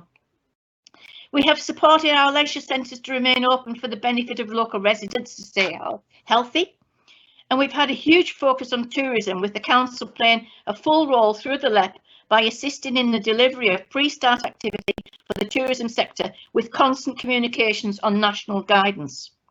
The council has been a key member in helping to develop the recovery plan for the tourism sector and new marketing strategies are in place. Turning to planning, we have maintained incredibly high performance levels in dealing with planning applications, giving confidence to local developers and home builders, and continuing the process of reviewing the local plan, including commencing the strategic housing and employment needs assessment.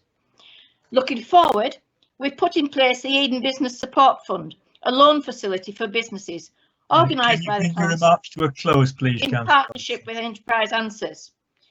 And we are maintaining the apprentice scheme and developing a rural strategy. Members, I could go on. I'm not even looking at the huge amount of work covering housing, environmental services, financial services. I want to thank our officers and especially Councillor Taylor for her leadership and vision. I urge members to vote against this unfounded motion. Thank you. And now Councillor Patterson.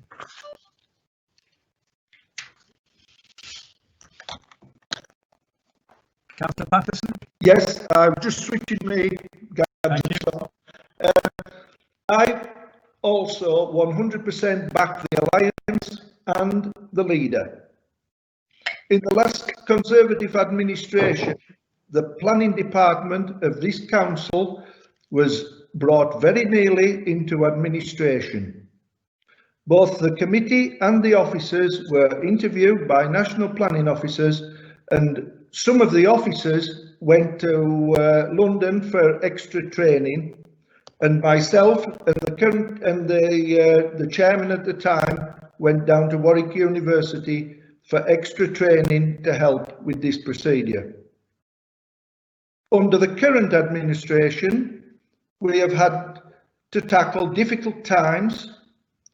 As you all know, the COVID virus also brought with it virtual meetings. This makes planning meetings extremely difficult. A lot more difficult, but we have grasped the situation and tackled it well. It is not easy working in these situations, but we do this to continue the development of Eden District.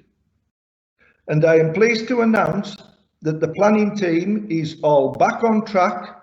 It's hitting the targets, national targets. It isn't just hitting the averages, it is better than the averages in all aspects. And we get tested on this very regularly. And special measures is well and truly a dim and distant memory. And for these reasons, I will definitely be voting against the motion. Thank you. Thank you very much, Councillor Patterson. Councillor Banks. Thank you, Chair. During one of the most difficult times in a generation, councils have had to adapt to ensure services have continued, and this council has been no exception. Along with officers and staff, the executive and leader have been subjected to pressures they did not expect or want, and spent many hours working out government guidance.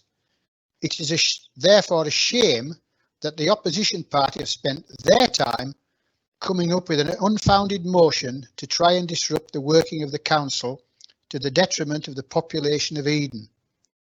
This motion has no merit, so I will be voting to support the leader and progress with our innovative agenda and look after the residents of Eden, as we now have a second wave of this dangerous virus. Now is not the time for political point scoring. Thank you, Chair. Thank you, Councillor Banks. Councillor Nicholson. Thank you, Chair. Councillor Taylor has maintained that she has followed procedure all the way on this. And indeed, the route to follow in the event of the departure of a chief executive and head of paid service is very clear in the Constitution. But I would put it to members that what we've heard about tonight has been created on the hoof. And it is only now, as a result of a meeting earlier this week, that we have a timetable for the replacement of Mrs. Rouse. You've all heard the glowing testimony and self-praise, but what I would ask you to consider is where we are as a council. Everything according to the administration is wonderful. We see it in the reports in the paper about how well you're doing, but just think about that. We have a council plan that doesn't have any quantified targets, and it's impossible to know what is happening. Now, I've raised this and been told it's a high level plan. It's so high level that nobody knows what the council is about. Second, we have a budget without allocated funds for our key programmes. So, for example, we don't know in the budget how much money we're spending on things like refuse collection, recycling, etc. And as a member of the budget planning committee and of the scrutiny and overview committee, I'm presented with performance reports that tell me things are wonderful, but again, give me no quantitative or qualitative information about performance. It just says there's a green traffic light, and I'm supposed to take it that is very well. And finally, we have a One Eden project, which is spending and will spend more money on the future of Eden District Council, and it's doing that against the background of impending local government reorganisation. And in her answer to a colleague's question earlier tonight, the leader could not tell us how much she was going to spend on the refurbishment of the house, which has been acquired by the council. To what end, I don't know. So I do think that the motion is justified. I do think that Councillor Taylor has failed to show leadership. I do think that she has dithered since Mrs. Rowe's announcement of the announcement of her departure. A plan should have been placed immediately. As I've said, the procedure is well defined in the Constitution, and that should have been put into place immediately. And if that had been done, then members of this council would have had confidence in what was happening. Instead, we saw dithering, we saw procrastination, and we saw extraneous and unauthorised meetings and agreements with others, to the point when I understand it was proposed that a joint press release announcing arrangements was due to be made. So in view of all of this, I would urge all members to support the motion of confidence, but if because of coercion, personal or political loyalty, the motion fails, as I suspect it might, I would ask Councillor Taylor to give serious consideration to her position as leader of this council, because I believe that she has lost her credibility as a result of this sorry sequence of events. Thank you, Mr. Chairman. Thank you, Councillor Nicholson. Councillor Clark. Thank you, Chairman. Well, I must admit that this has been a truly difficult decision to make for me. Sadly, I take no pleasure in voting in favour of the Tory party's motion. I'll be brief in detailing the reasons for my decision as follows. I have consulted the Nolan principles of governance and consider that the present leadership has failed on several counts, but consider that my greatest concern is a lack of effective engagement with members. I myself have felt marginalised by the present administration on some occasions.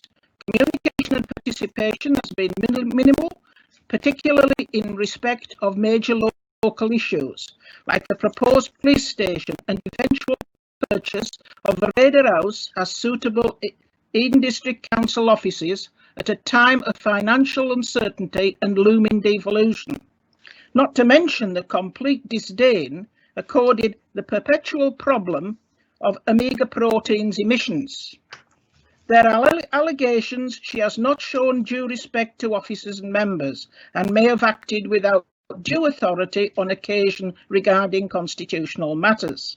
Again, the lack of information is frustrating to us backbenchers working within our communities, answering or trying to answer questions and inquiries from them. Eden District Council does not need this adverse publicity regarding its leaders' behaviour, particularly at this present time. Strong leadership and membership engagement is required now, not destructive disenchantment and politicking, which has been so apparent recently. Hence my decision. Thank you, Councillor Clark. Councillor Lynch. Not unnaturally, I'll be supporting this motion. In addition, I'd just like to say she displayed a degree of political naivety when asked that question at the outset of the council meeting. She didn't realise she was a member of an organisation that was as political as hell. Thank you. Thank you. Councillor Harker.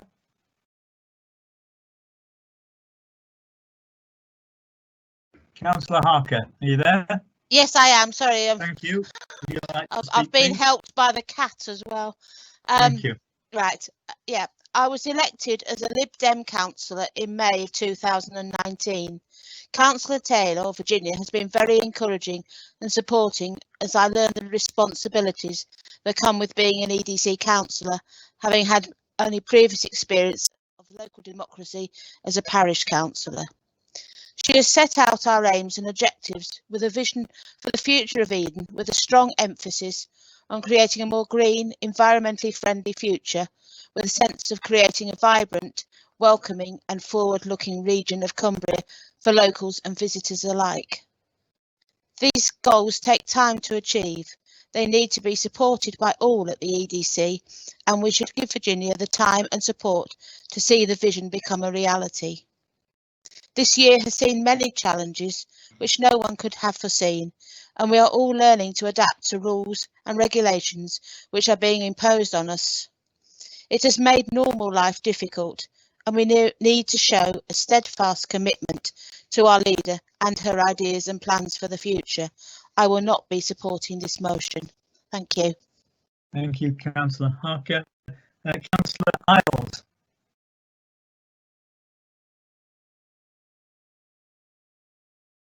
Councillor Isles. Sorry, I lost my speaker, etc. Right. Okay. I'm astounded but not surprised at the irony of this motion with regard to a possible shared chief exec with Carlisle, or what the present leader is accused of and never happened, actually occurred under a previous Conservative leader of the council. As quite a long-standing member of this council, I have seen history being repeated time and time again. In 2010, a transformation board was created, and one of its remits was a review of the council's shared services / shared partner approach. The board narrowed Eden's prospective partner to South Lakes and Carlisle councils that had not come to a recommendation to put to council. Despite this, from the documentary evidence available, it is clear that the then leader took it upon himself to unilaterally choose Carlisle with which to share services and the chief executive. The executive minutes of 8th of April 2011 record that the report CE5/11 in the leader's name had not been endorsed by the Transformation Board by a vote. This report has, as its first recommendation, I quote, the preferred partner for the appointment of a joint chief executive, joint management team and shared services be Carlisle City Council. From what one member of the board is quoted in the Herald, he did not have all the information needed to take this decision and did not consult the Transformation Board. It seems the board did not even see the report. The action of the leader prompted a member of his own executive to vote against his proposal at the executive meeting, and to second the motion of no confidence in him at council, which was passed by 18 votes to 17. Despite losing that vote, the leader did not resign. The same members who proposed and seconded the motion, councillors I remember as being of the highest integrity, got the decision delayed until after I would urge everyone to read the minutes of council for the 14th of April 2011 and of the executive of 8th of April. They make for a fascinating read. It's a pity we weren't allowed to record those meetings for a full account of what happened. This motion accuses Dr. Taylor of not following the law. I understand that the council's 151 officer and managing officer dealt with the departure of the chief executive and not the council leader. As for the constitution, I can find no rules contained therein that were broken. Indeed, the chair of HR appeals has said she had been kept fully aware of events throughout, as were all group leaders. With regard to the matter of Carlisle, the leaders of two councils were in formal discussions about the possibility of closer cooperation in light of Cumbria being made one or more unitary authorities. The departure of our chief executive could not have been ignored in those discussions. There was no intention of coming to any decision. That was purely in the gift of Eden's committees and council. But before she could present the option to those bodies, she had to ensure Carlisle's council was open to that possibility. Virginia Taylor, our present leader, has done a remarkable job of leading our council through very challenging times with the support of members of different political colours and of none. And she will ensure the interests of the residents of Eden are protected as much as possible if unitary council actually comes to pass. The wide range of public views have been reflected in the most diverse council ever, which are going to be needed as Eden and the world copes with new difficulties. Thank you very much, Chairman. Thank you, Councillor Isles. Next, I have Councillor Beattie. Councillor Beattie, please. Thank you, Chairman. It's quite clear what the process is for changing the chief executive. As Councillor Robinson pointed out, we went through this process only 2 years ago. It's quite clear that the HR and Appeals Committee should be involved in this from our constitution. It's also clear that in this instance, as soon as there was any problem with the chief executive between the relationship of the leader and the chief executive, the leader chose to discuss this with the leader of another council rather than involving the HR and Appeals Committee and the elected members of this council.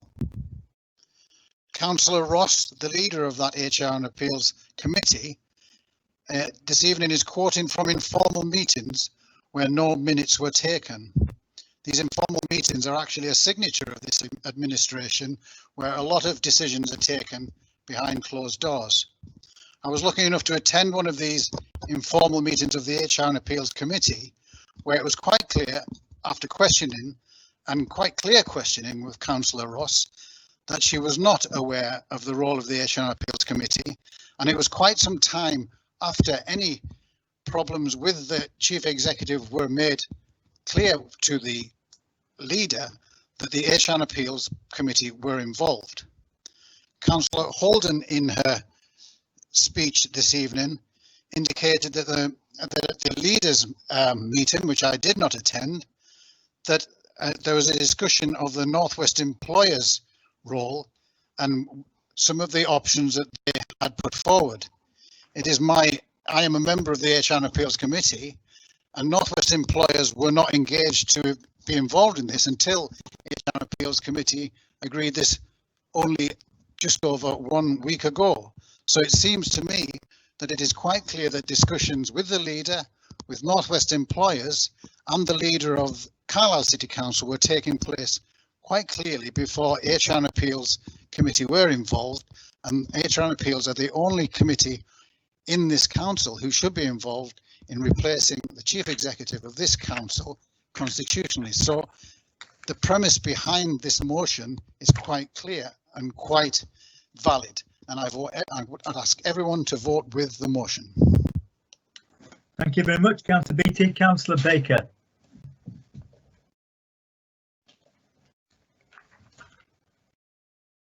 Councillor Baker.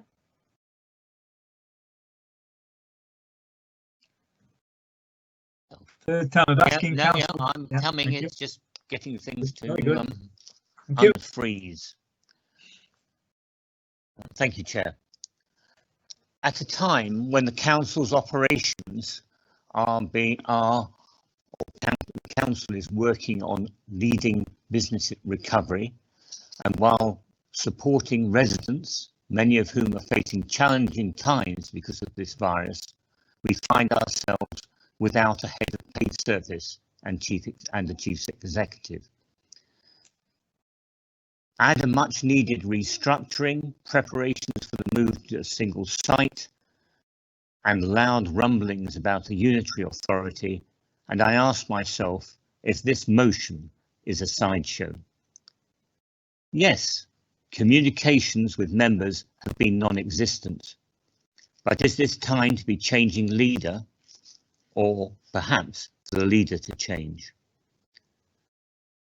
On the evidence before me, I will find it difficult to support this motion. Thank you. Thank you very much, Councillor Baker. Councillor Hanley. Thank you, Chair. It won't surprise you that I do not support this motion, which is a result of an overweening sense of entitlement. It is a barefaced and unwanted grab for power. I do believe that Dr. Virginia Taylor has the qualities to lead this council. The accusations are specious, mischievous, and unbecoming of the Conservative group. That's very. I'll be very brief, and I'll end there, Andy. Thank you. Thank you very much, Councillor Hanley. And next, excuse me, looking at my notes, Councillor Derbyshire. Fellow councillors, I must thank Councillor Wicks for circulating her long PowerPoint presentation in advance of this meeting. I printed it out to fully absorb the details of her assumptions about what she thinks Councillor Taylor has done wrong. And I found myself scribbling comments in the margins, such as, "This was correct of Councillor Taylor to do this," and regarding discussions with Carlisle City Council, was all tentative discussions, fully acknowledging that it needed to be dealt formally by Eden HR Appeals and full council. And comments I was adding words, "It's sensible to explore all options before presenting it for discussion and agreement." Reading last Saturday's article in the Herald written by Councillor Taylor, I thought she laid out clearly what had happened and what is needed to identify and agree ways forward. So I'm surprised that Councillor Wicks appears not to have read and understood this clear explanation. If Councillor Wicks feels that Councillor Taylor has violated the Code of Conduct, why did she not deal with it as a Code of Conduct complaint weeks ago, rather than taking up so much time of full council when we have so many other issues to deal with at present? I'm proud of what we've achieved so far as a council in the past 16 months, and it's been great to work with the leader, fellow executive members, fellow councillors, Eden District Council staff, and all our residents on so many issues, responding to the COVID-19 crisis, supporting our communities and businesses, working on long-term plans for housing and business development with the revision of the local plan underway, and with the Strategic Housing and Economic Needs Assessment, the SHENA, and new housing strategy ready to go out for consultation soon. We've got a forward plan in place, the first for a while in Eden District Council. We've had many other successes. This has not been all easy at times, and the ability of fellow executive members to send out 8 WhatsApp messages before I've even got out of bed certainly keeps me on my toes. I would like to be able to concentrate on getting on with the important work of helping our Eden residents during these times of uncertainty, rather than dealing with vexatious assumptions by fellow councillors.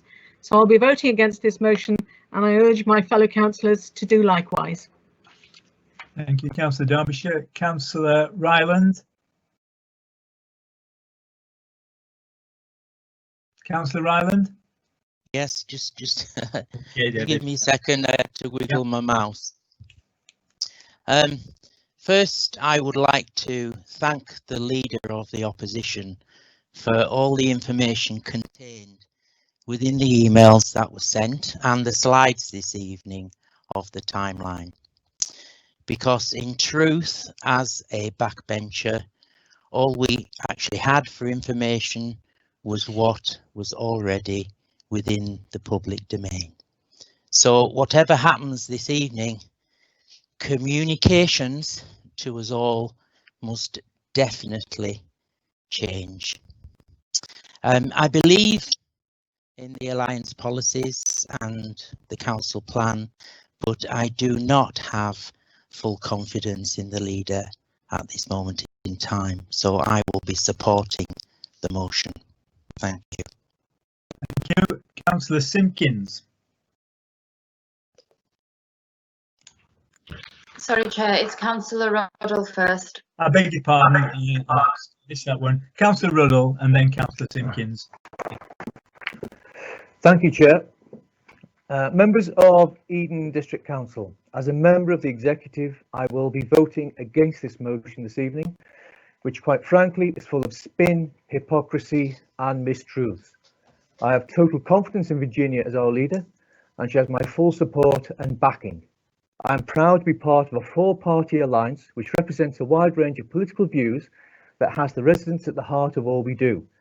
We came together after the electorate made it clear they no longer had faith in the Conservatives. They came up with the disastrous and secretive master plan, with the ludicrous idea of building houses on the beacon, destroying a natural beauty spot that is enjoyed by everyone in Eden. We need a leader with Virginia's qualities to succeed in our endeavours, someone who is honest, dedicated and fair-minded, someone who has the best interests of Eden at heart and who will strive to make their lives and businesses better. This motion has been brought out of malice with no thought for the residents of Eden or its consequences.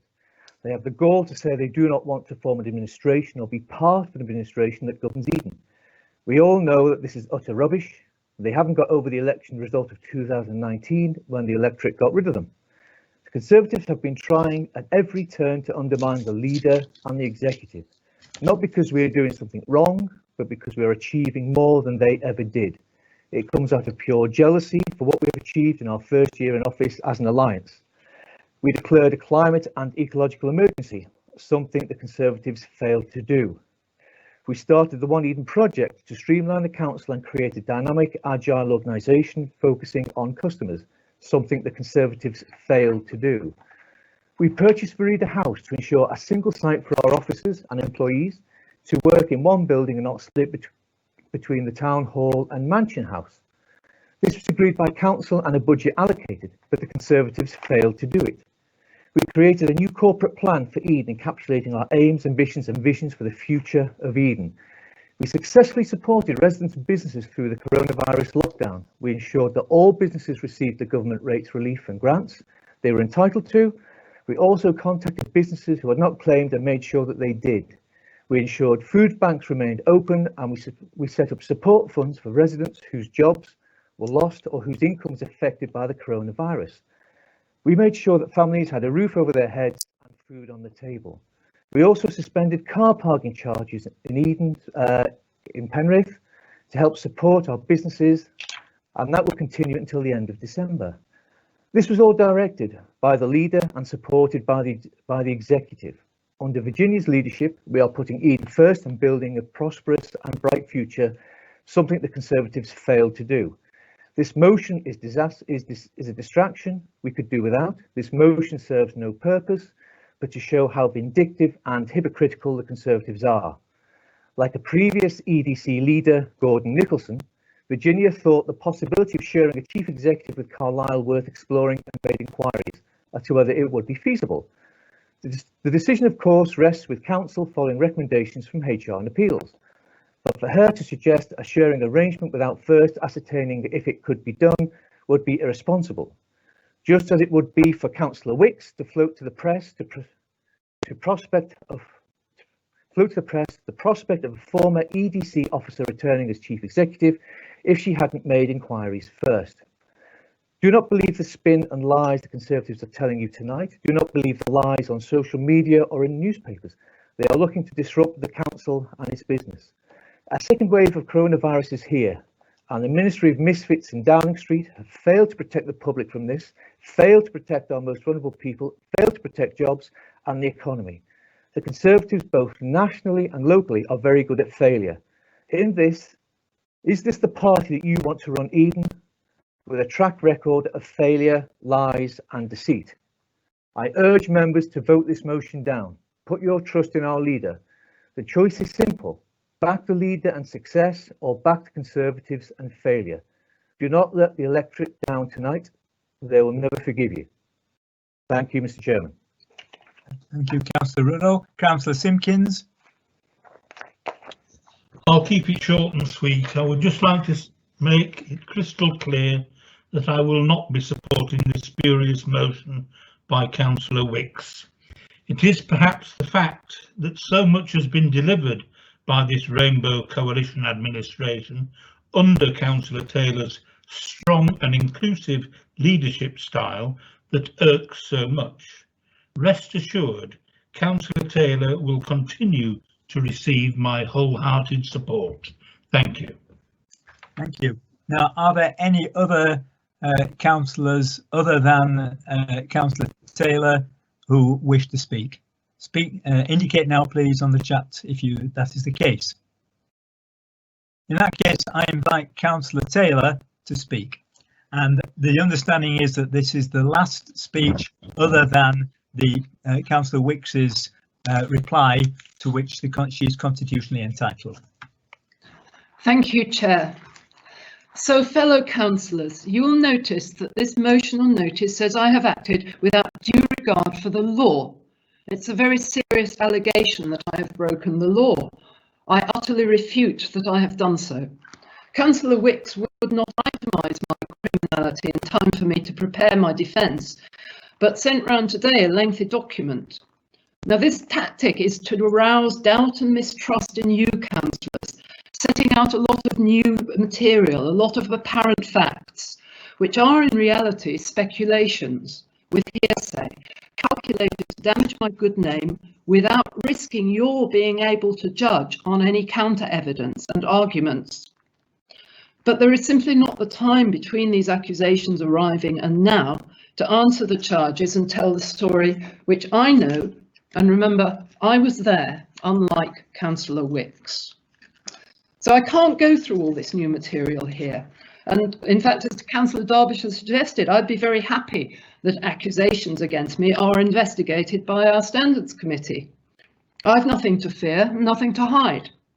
Councillor Wicks did not choose a legal, procedural, constitutional route, however. It would fail.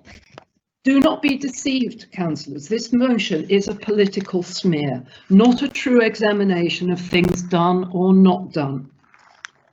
So I haven't time to expand on all the innuendos in the motion or the allegations or bizarre rewritings of history in the document. I reiterate that I had and have neither the intention nor the power to override due process, interfere with it on any level, and I have not bypassed the Constitution or any other regulation or law. There has not been secrecy in the sense of withholding information for reasons of power grabbing or concealing wrongdoing, but there has been and is confidentiality and respect for the needs of others and for due process. But Councillor Wicks alleges that I have failed to follow due process. Again, definition of those due processes and how I have not abided by them was denied me until this afternoon. They seem to be revealed as concerning the departure of the previous head of paid service and the proposal of a solution for an interim replacement. One role of the leader defined in the Constitution is to deliver effective strategic decision making. I have informal political discussions with others at a high level, and in one, a solution very favourable to the authority arose, a proposal for an interim head of paid service. As leader, I'm empowered to investigate solutions, and indeed it might be seen as a dereliction of duty for me not to. I am not empowered to implement solutions, and there are no pathways by which I can. Simply, at no time have I intended, attempted, or actually failed to follow due process. Councillor Wicks accuses me of failing to consult members, but I did. I consulted group leaders at the end of August, and the executive were fully involved throughout. The agreed timetable with Carlisle was to synchronise to both sets of councillors the first announcement of the possibility of a joint chief exec, so that neither would be annoyed that the other knew first. Indeed, that is a complaint in today's document of that the other knew first, although it arose of the direct result of the Penrith Conservatives' disruption of the planned process. Councillor Wicks did indeed request an update ahead of the agreed release to councillors, and I thought this was indeed a reasonable adjustment to make. Despite accusations to the contrary today, I do share and consult as soon as possible, and had the group leaders been negative, adjustments would have been made. As we have already heard, all of the group leaders, Councillor Wicks included, approved the potential solution. Councillor Wicks attempts to explain her about turn by saying she did not realise at that time that I was bypassing due process. She did not realise that because I wasn't doing it. It is pure invention without evidence. I stated clearly that the decision process was the HR and Appeals Committee first and subsequently full council. I have followed advice at all times, and it is not my role to arrange, neither can I forbid, HR and Appeals meetings. That these were not in the diary already may perhaps be ascribed to our tiny staff team and to annual leave.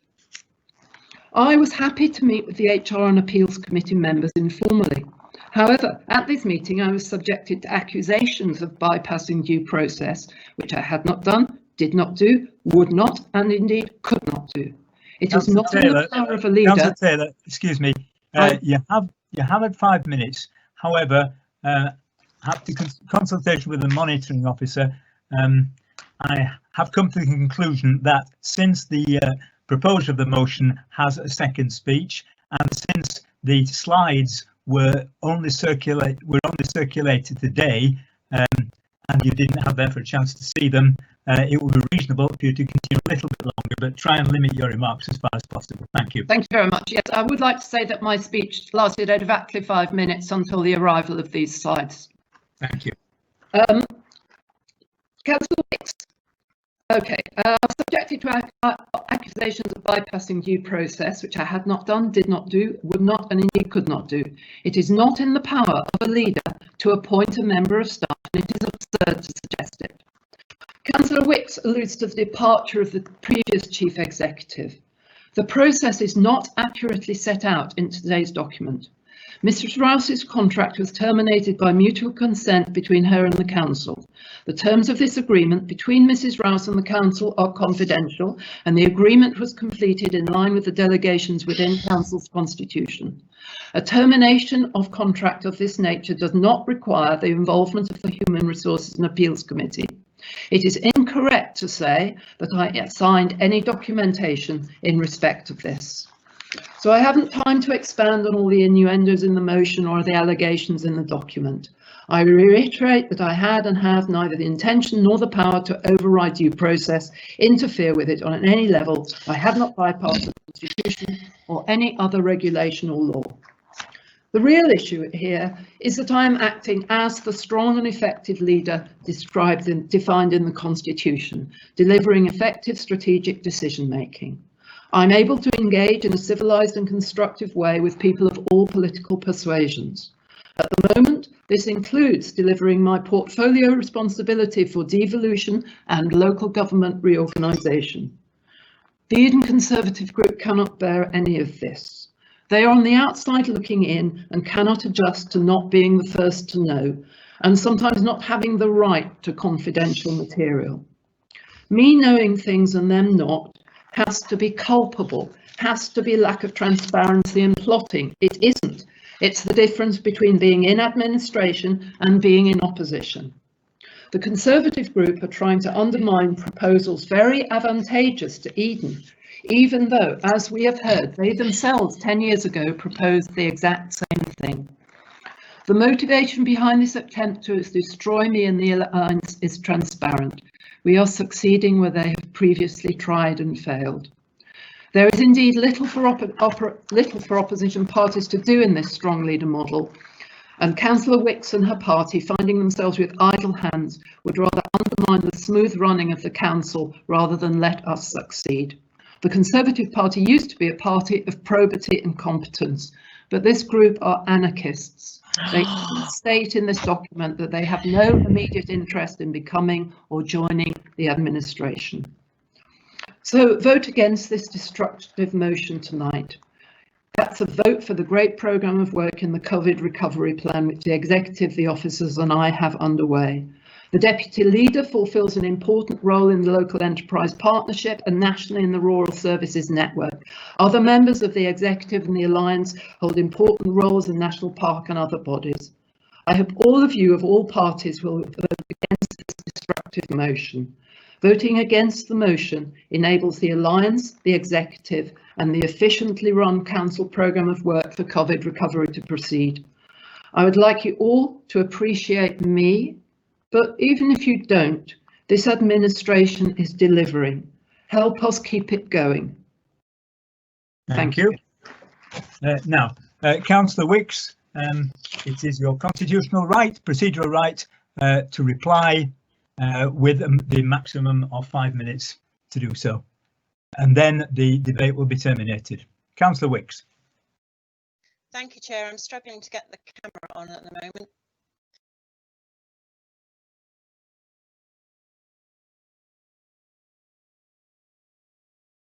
We can see you. We can't hear you. Mute. Unmute, please. Thank you. Thank you. Can you hear me now, Chair? Yes, yes, please. Thank you. It is within the gift of any member of council to bring a motion on notice, but I have had to listen to an evening of Wicks bashing and more Tory bashing. The fact remains, as Councillor Holden said, it is illegal to function without a head of paid service, and that is a situation which this leader has left us in. I challenge any member to testify that they have been kept informed and emailed about the situation. The leader says she shares and consults as soon as possible. Councillor Ross only became involved due to an email from Councillor Nicholson. Councillor Nicholson put the HR and appeals procedure back in place. I stand by the motion tonight. This leader fails to follow process, definitely fails to engage members, and therefore she has lost my trust and others on the council. Thank you, Chair. Thank you. Right, it is now time for a vote, but I do notice that 2 councillors have asked for a named vote. This is a bit of a technicality. What it means is that the names of the councillors' votes will be recorded in the printed version of the minutes, the online version of the minutes also. If there are 5 councillors, another 2 who want a named vote, will they indicate now, please? I want a named vote. Right, that's Councillor Lynch, Councillor Ruddell. Is there a 5th? Count? Yes, we've plenty. Okay, so it'll be a named vote. The process will be exactly as it would be, but this will be recorded in the minutes. Thank you very much. So I hand over to our monitoring officer to call the roll. You have the motion before you, and you simply respond for, against, or abstain.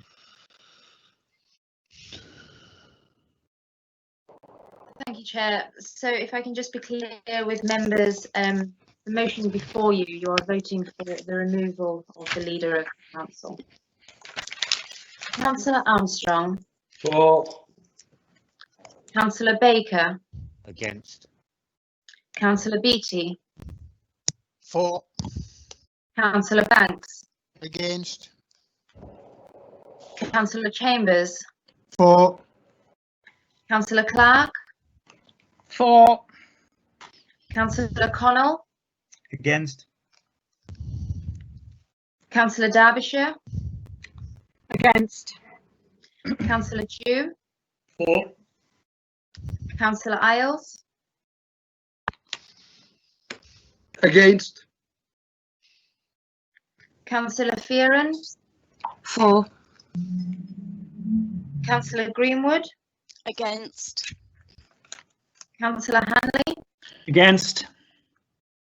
Councillor Harker, Against. Councillor Holden, Against. Councillor Lancaster, For. Councillor Lawson, Against. Councillor Lynch, For. Councillor Martin, For. Councillor McCall, Against. Councillor Meadowcroft, For. Councillor Nicholson, For. Councillor Patterson, Against. Councillor Rain, For. Councillor Robinson, Against. Councillor Ross, Against. Councillor Ruddle, Against. Councillor Ryland, For. Councillor Story Cookson, Against. Councillor Sharp, Against. Councillor Simpkins, Against. Councillor Taylor, Against. Councillor Thompson, For. Councillor Todd, For. Councillor Tonkin, Against. Councillor Wicks, For.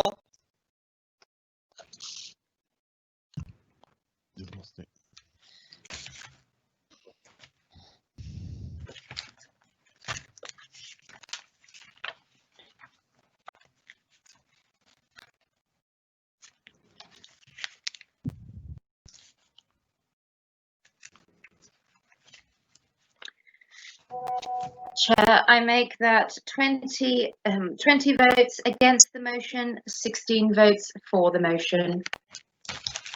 Thank you. That corresponds to my amateur arithmetical efforts too. The motion is therefore not carried.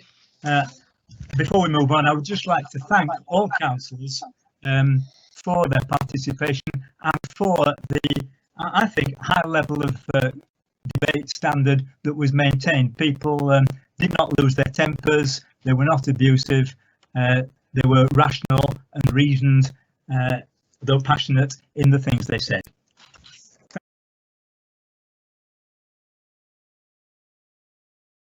Thank you very much, ladies and gentlemen. Had this motion been passed, you would have ended the meeting at this point. You may now wish you'd voted otherwise, but the meeting carries on because we move on to agenda item 9, which of course relates to agenda item 8, constitution change deputy head of paid service. And this is introduced by Councillor Greenwood. Thank you, Chair. This is the report for constitution change deputy head of paid service. And the purpose of this report is to receive a report from the Council's monitoring officer to consider an amendment to the Constitution which would provide for the appointment of a deputy head of paid service. And secondly, provided that the amendment referred to in 1.1 is approved, to consider designating Les Clark as acting head of paid service. The Council has a duty under Section 2 of the Local Government and Housing Act 1989 to designate one of its officers as head of paid service. The head of paid service statutory responsibility was previously held by the Chief Executive, who departed the Council at the end of August. Whilst it is usual for the Chief Executive to have the responsibility, it is clear that in the absence of one, there still needs to be an officer who is designated as the head of paid service. Whilst the Constitution does allow for some delegation of duties by the outgoing head of paid service prior to their departure, this doesn't cover the statutory responsibility of head of paid service, which means the Council currently has no head of paid service. The Council has 3 statutory posts: head of paid service, chief finance officer, section 151 officer, and monitoring officer. Part 3, Section 5.4 of the Constitution makes provision for the Section 151 officer and monitoring officer to appoint deputies to act in their absence. However, no such provision exists for the head of paid service. It would seem logical for the same provision to exist for the head of paid service, which would be approved by full council and would prevent this anomaly occurring in the future. It is therefore proposed that council consider an amendment to Part 3, Section 5.4 of the Constitution that would provide that a deputy head of paid service, alternative proper officer, be appointed. This would be a council decision usually, although not exclusively, at the recommendation of the head of paid service. If approved, it would also allow for the designation of one of the council's officers as head of paid service in line with the legislation set out above at the earliest opportunity. The options for delegating to the role are limited by Article 11 of the council's constitution, as the head of paid service role may not be held by either the chief finance officer or monitoring officer. And the reason for this is to keep the 3 statutory roles separate. Les Clark is the council's director of people and place and would be able to undertake the role of acting head of paid service. It is therefore proposed that Les take up the role until more formal arrangements are considered by the Human Resources and Appeals Committee and brought to council for approval. Financial and resource implications. There are no immediate financial implications of the proposal.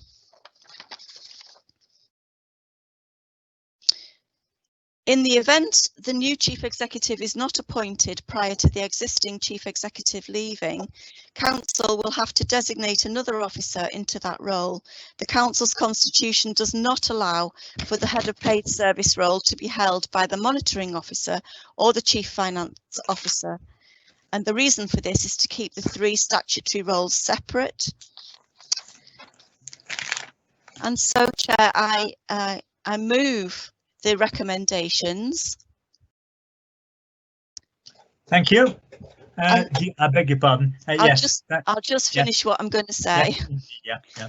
So I move the recommendations that it is recommended that council approve an amendment to the constitution to allow for the appointment of a deputy head of paid service to be appointed by the council, and subject to the approval of the recommendation at 2.1, the council approved Les Clark as the acting head of paid service. And subject to the approval of the recommendation at 2.1, the Assistant Director Governance amends the Constitution to reflect the above appointment. Thank you. Thank you very much, Councillor Greenwood. Do we have a seconder for this motion? Councillor Isles.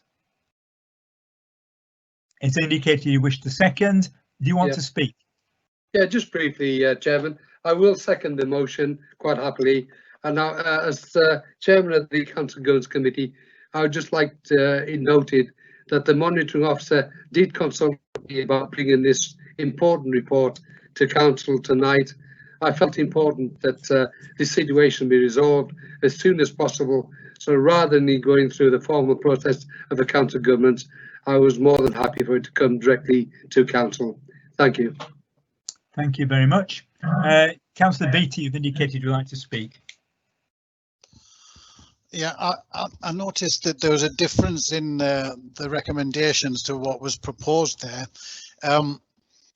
I understood after speaking to the monitoring officer the other day that the role of deputy head of paid service, in the absence of a head of paid service, would take on the roles of the head of paid service.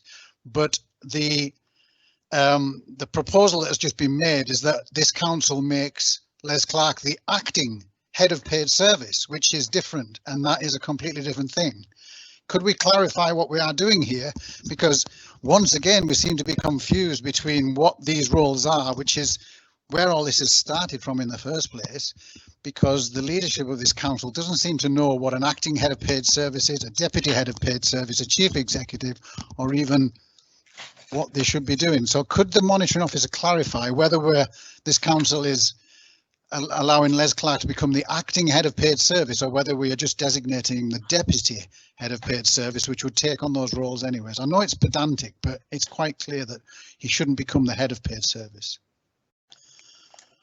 Monitoring officer.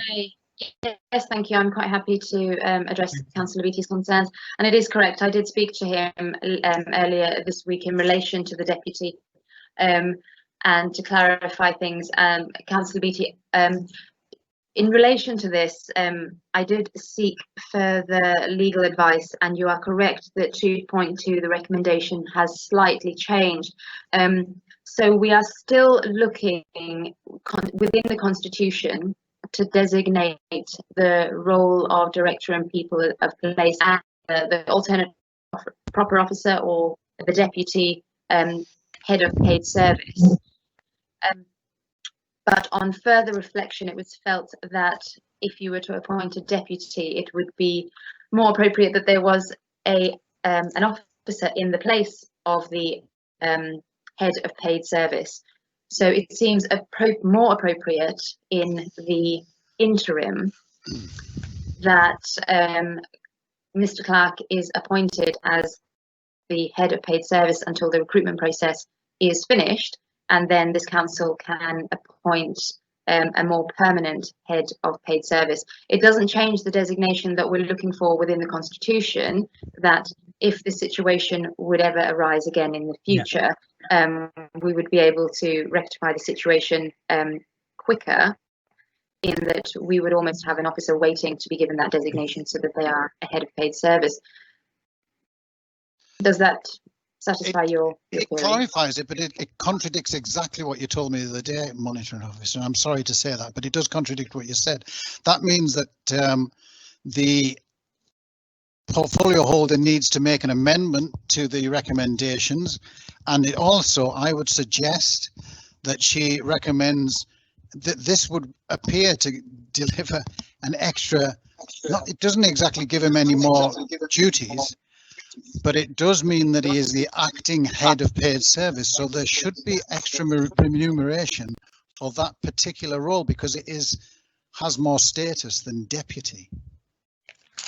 And if we have an acting head of paid service, that would mean that there isn't so much of a hurry to recruit a new head of paid service, because we already have an acting one. So it's quite a big change that you're delivering here in that slight amendment, which you haven't proposed. You haven't proposed an amendment yet, but I suggest that the portfolio holder presents an amendment and explains the difference between what a deputy would be and what a acting head of paid service would be, because I think that's a greater role, and I would expect there to be more remuneration to the particular person involved. And was Mr. Clark, and is Mr. Clark, willing to take on that extra duty as the head of paid service, not the deputy head of paid service, which would just be a temporary role?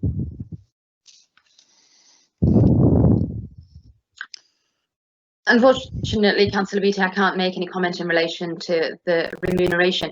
I suppose I was asking the portfolio holder really to comment. Thank you. Excellent. Councillor Greenwood, would you like to comment on this?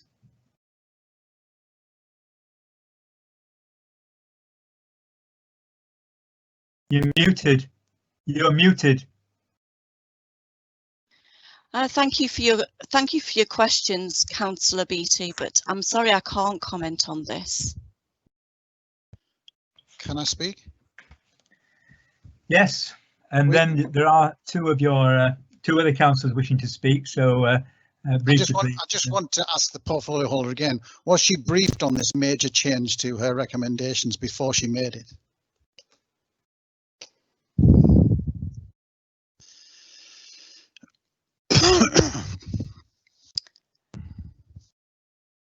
I have been briefed by the monitoring officer very briefly. Briefly briefed. Thank you. Right, Councillor Dew has indicated a wish to speak. Thank you, Chair. Slightly confused by all that, but just about managing to cope with the changes that are taking place from a deputy now to an acting head of chair. Because, Chair, I was going to make the point about remuneration, because the Director of People and Place, Les Clark, will be now, it appears, the acting head of paid service for at least 2 months. So I think the matter of remuneration is very important. And I was going to say, actually, even if he was only deputy head of paid service, he should be properly remunerated for that. And my second question or comment or observation is this. If an acting chief executive is appointed by this council on the 26th of November, which I think is the plan, will that post also include the role of head of paid service, or will that function continue to be discharged by the Director of People and Place as the acting head of paid service? I did ask this question at the HR and Appeals Committee on Tuesday, the 22nd of September, but I was at the end of that meeting still uncertain exactly where we stand on this, what the intention will be when we appoint the acting chief executive, because members may not be aware that the post of head of paid service and chief executive are not coterminous, they're not necessarily the same. So a bit of clarification, if not now, I'm not going to put anybody on the spot, and certainly not the portfolio holder, because he's having a difficult enough job as it is. Later would be, for all of our benefits, would be really helpful. Thank you, Chair. Thank you. Right, I think Mr. Sutton would like to make a comment. Indeed, I'm going to, before I bring in Councillor Nicholson, who's asked to speak, and indeed Councillor Isles, the Interim Director of Corporate Services, Paul Sutton, has indicated a wish to enlighten us. Mr. Sutton. Thank you, Chair. If I might just try and clarify. So, Councillor Dew's raised a point about roles and responsibilities. Actually, the head of paid service is a responsibility, and the role is normally acting chief executive. So, so head of paid service is the legally defined statutory responsibility that a local authority has to have within the 89 Act. I understand Councillor Beattie's point. The reason for the change in the recommendation is to reflect that the act of bringing Les Clark into the deputy head of paid service role would have made him immediately acting head of paid service, and we felt that the recommendation should reflect that that change would be made, and that Les Clark would be, by definition, because of the deputy role, acting head of paid service, and because there isn't either an acting or a head of paid service in role at the moment, that would be important to make that distinction within council. It doesn't actually change the responsibility, because Les through the deputy and into the acting role, or Les directly into the acting role, would be the acting head of paid service regardless. The matter of remuneration is one that hasn't been considered in this report. The report has been brought by the monitoring officer, and it wouldn't have been appropriate for the monitoring officer to consider remuneration, and that was pointed out at the HR and Appeals Committee. I apologise, Councillor Dew, if that wasn't clear. That is a matter that can be brought to both future HR and Appeals Committee meetings and to council in due course. And I think the final point was what happens at the end of the process as regards to the acting chief executive and head of paid service. I said at the HR and Appeals Committee, it's normal, and it has been normal for Eden too, for the chief executive, the role of chief executive, the functional role, to take on the statutory responsibility of head of paid service, and that it would be normal to expect that even in an acting situation. But that is a matter for the head of for the HR and Appeals Committee to report and appoint a recommendation to. So there is a process to go through, and that will be considered through that process. I hope that clarifies, Chair. Thank you. Yes, thank you very much. Thank you very much. Councillor Nicholson, you wish to speak? Thank you. I think questions which I had put down before, but following on from what Mr. Sutton has just said, is it implicit in this recommendation that the Deputy Head of Paid Service will assume the designations of proper officer and the delegated functions to the Chief Executive as expressed in the Constitution? And you may recall that recently these were amended to make the Chief Executive the returning officer. Or do we need a separate recommendation in the report to ensure that happens and authorise the necessary amendments to the Constitution? Mr. Sutton, I think you're the best person to respond to that. Yes. So the functional responsibilities of Chief Executive are largely dealt with in the Constitution through delegations. So those delegations already fall to those officers, and some will fall to the Director of People and Place, and some to the two statutory officers. And we're aware of those delegations.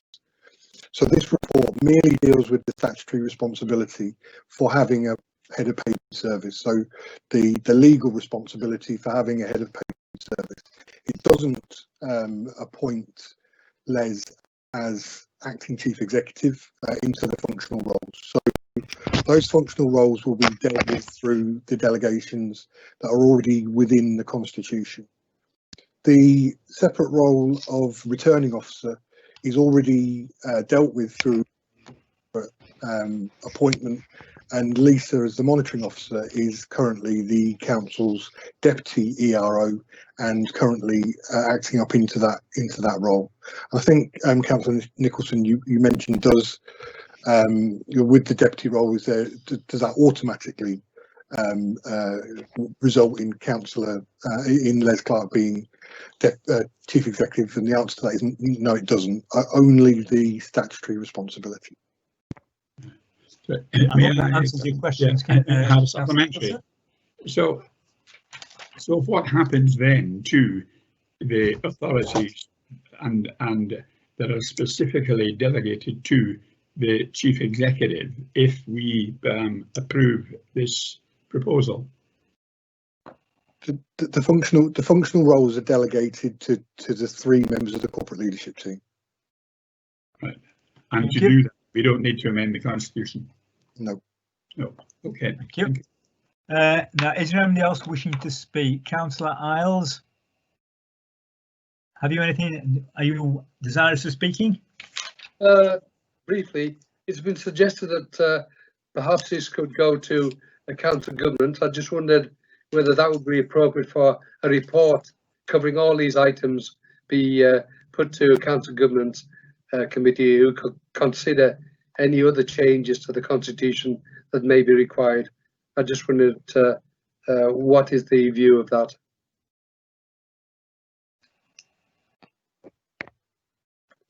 Mr. Sutton may be able to answer that. Or the monitoring officer, perhaps. Or the monitoring officer. Are you proposing, Councillor Isles, that the changes or the amendments before you go to accounts and governance?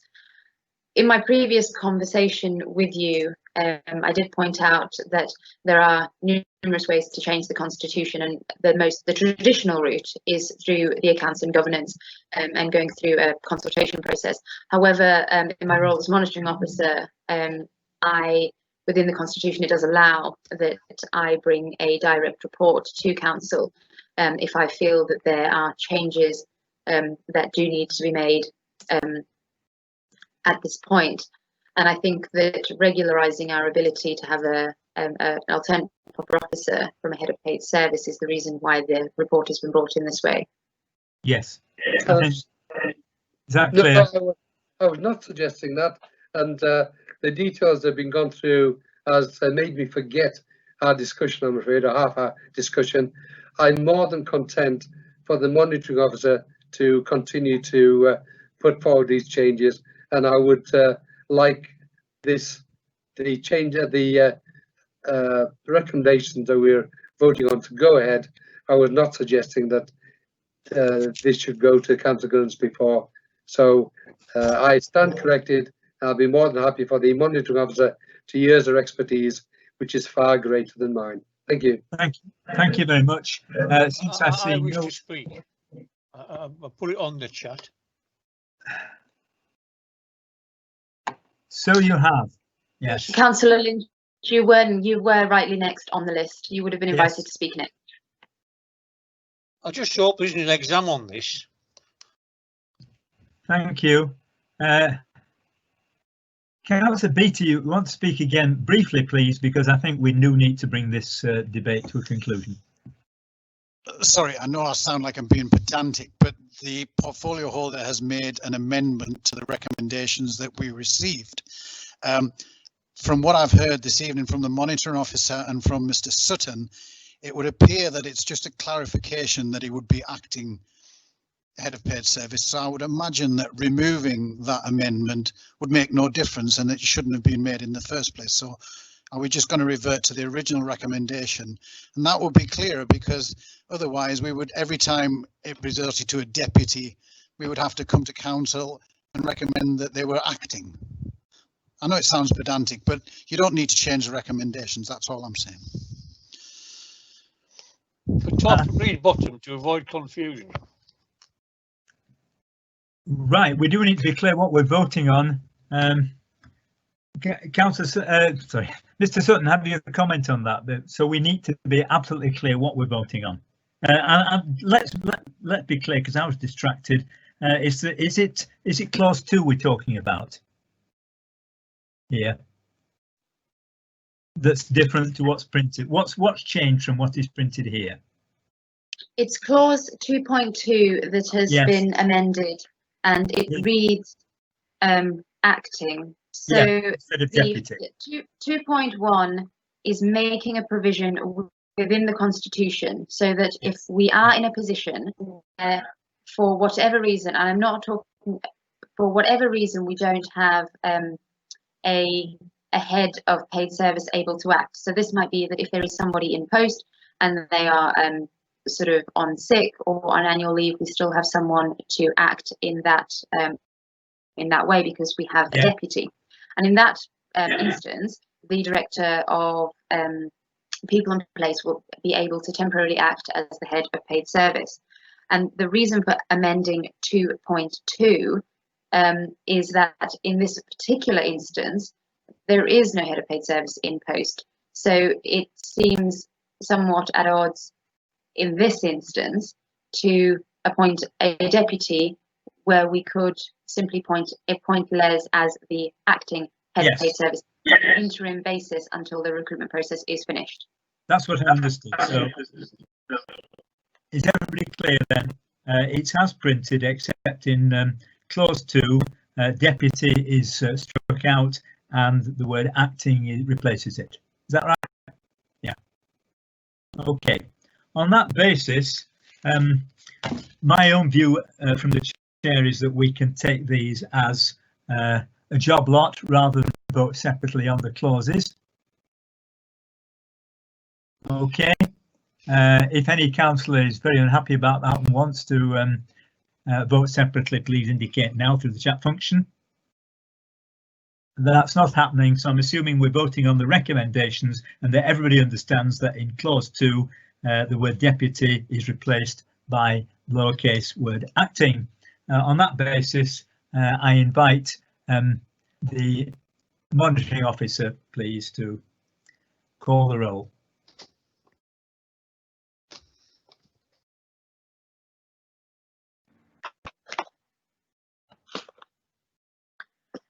Thank you, Chair. Before I begin the roll, I am aware that Councillor Beattie has indicated he wishes to speak. Councillor Beattie, yes, yes, please. I'm sorry, through the chair, you just said the recommendation now is to appoint a deputy head of paid service. And then in the second thing is to, but that's literally what you said. You only said we were changing point 2. No, point 1 is to appoint a deputy head of paid service. No, point 1 is to amend the constitution to allow for the appointment of somebody called the deputy head of paid service. So who are we appointing as deputy head of paid service? Nobody. Is that going to be vacant? Yes, that's my understanding. The point about this is to ensure that this doesn't happen again. I just had it described to me that the deputy became the head of paid service in the absence of a head of paid service. So if we don't have a deputy, who is the deputy? Chair, if I might. Yes, please. So Les will be appointed deputy head of paid service. Because there is no head of paid service, he will automatically become the acting head of paid service. Right. And what we felt was it was right to Jesus, bloody wept. And what we felt was it would be right to ensure that the council understood that that was the case. With respect, Chairman, the amendment strikes that out, and we do not approve Les Clark as the deputy. We don't. If you strike out that second line, we do not appoint Les Clark as the deputy. So with respect, it doesn't make sense anymore. I would suggest you leave the recommendation as it is, because that makes sense. I will return to our monitoring officer as to what makes sense.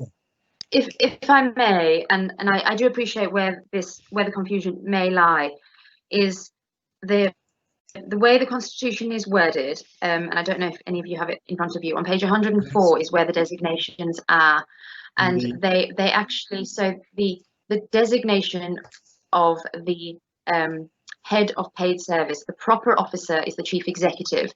Yeah. So I appreciate there may have been some confusion talking about Les Clark being appointed as the deputy head of paid service or the alternate proper officer, but it will be his post that is designated within the constitution as at 2.1, and that is the amendment to the constitution, so to future-proof if this situation comes again. And then 2.2, the amendment is that Mr. Clark be appointed as the acting head of paid service. Thank you. Right. Will you now please, monitoring officer, go through the roll call and invite councillors to vote for or against the motion as it has been amended with the change to clause 2. Chair, I wonder if members are not in objection, whether you manage this vote by way of a general assent.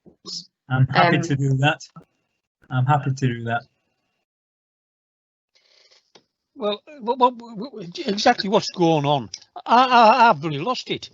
I can't vote either way.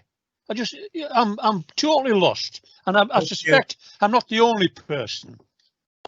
Well, let's say it again. The recommendation is exactly as printed, except in clause 2, instead of the word deputy, the word acting is substituted.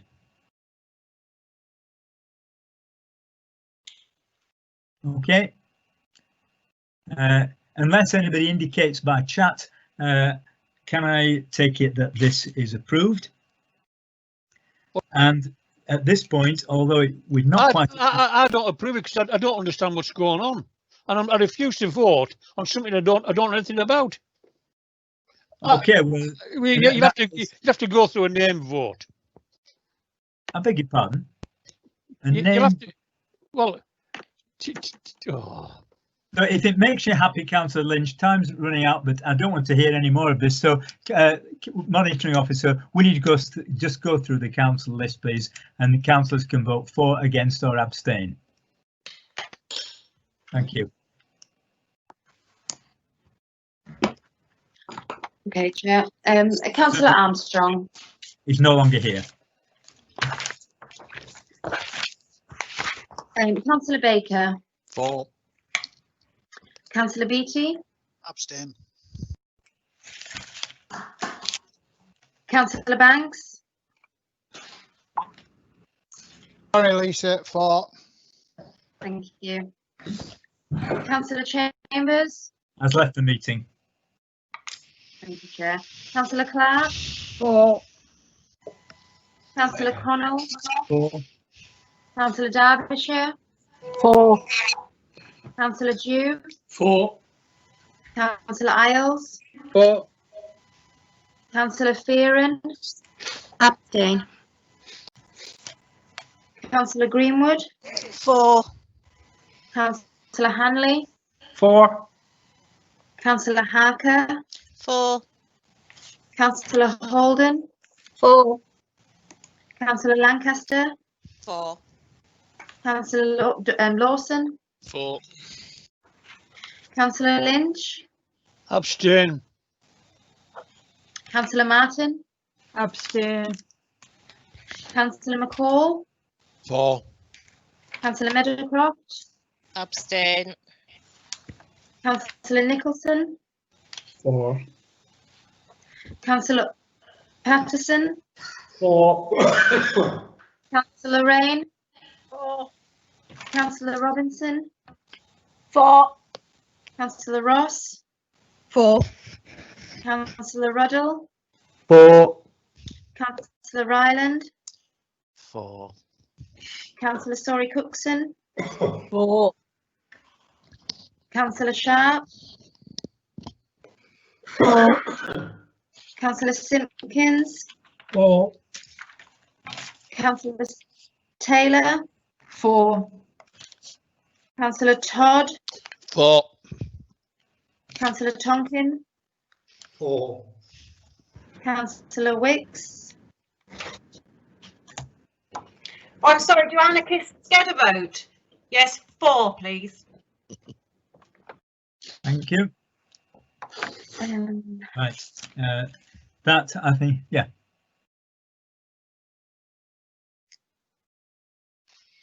Chair, if my maths is correct, that is 27 votes for the motion with 26 votes for the motion and 5 abstentions. Thank you very much. Now, Chair, if I may, please can we go into may someone move the motion to extend the meeting beyond the 3 hours? Yes, yes. I was about to say we've now gone on for 3 hours, which is an awful long time, and I think exhaustion is apparent on many faces, and quite understandably too. This has been an ordeal. We do therefore have a choice. We can complete the agenda, but to do so, we'll have to agree to extend the meeting. It can't go on longer than 4 hours, and God forbid it goes on that long. But if councillors feel strongly that they've had enough and are willing to reconvene, they can do so. If there isn't that a claim, I would propose that we try and finish the agenda, having got so far. Please carry on. Thank you. Thank you very much. Could we have a 5-minute break though? Yes, that's perfectly reasonable, but let's make it 5 minutes.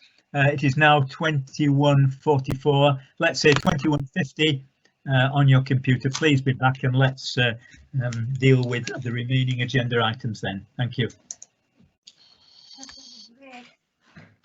Adrian, you look fed up, man.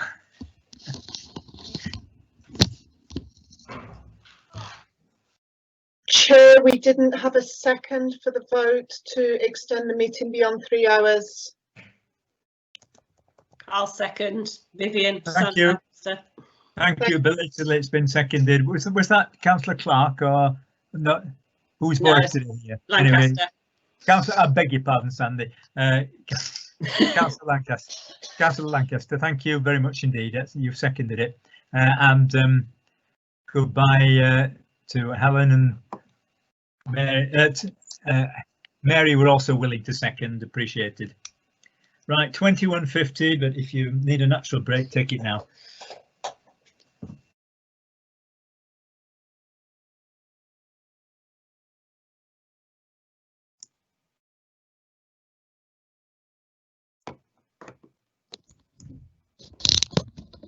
Right. It's 21:50. I'm back. Jolly good. I'm back. Good. Can I we? haven't got the wine, but I'm still back. I'm back. Can we roll I'm here again, too. please? Then. I'm still here. Right. This could turn into a game of last man standing. Okay. Agenda item 10. Are we all ready? Are our officers ready to roll? Yeah. Yes, Chair. Okay. Thank you very much. Yeah. Yes.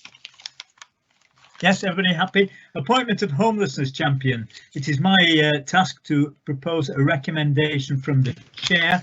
The recommendation is that we consider the report from the Assistant Director Governance attached, and we ask members to consider appointing a homelessness champion for the municipal year 2020-21.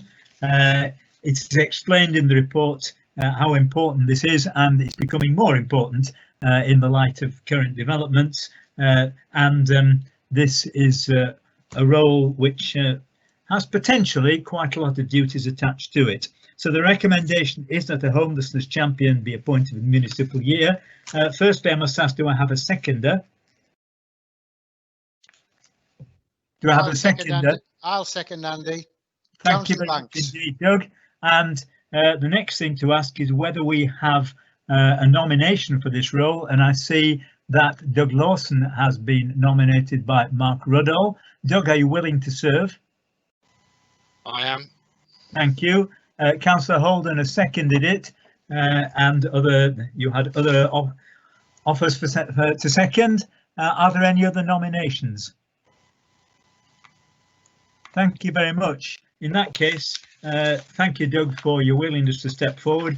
It's potentially a big undertaking for a very important role. Thank you very much indeed. We move then on to agenda item 12, temporary pavement licenses. Apologies, Chair. We do need to take a vote on this. You're right. You're absolutely right. We can't just nod through. Perhaps we can. Can I ask councillors now? Do we actually? Can we take that by general consent that we're going to have a homelessness champion, and that homelessness champion will be Doug Lawson? Chairman, can I respectfully say that you have to remember that members of the public are actually watching this, so I do think it's best if we keep to procedure. Okay, I'm happy to go through the roll call of councillors on this particular one. You're right, so that the public can see that the council has approved Councillor Lawson's appointment. There are quite a few as missing, however. Absolutely, Chair. Councillor Baker. For. Councillor Beattie. Has gone. Okay.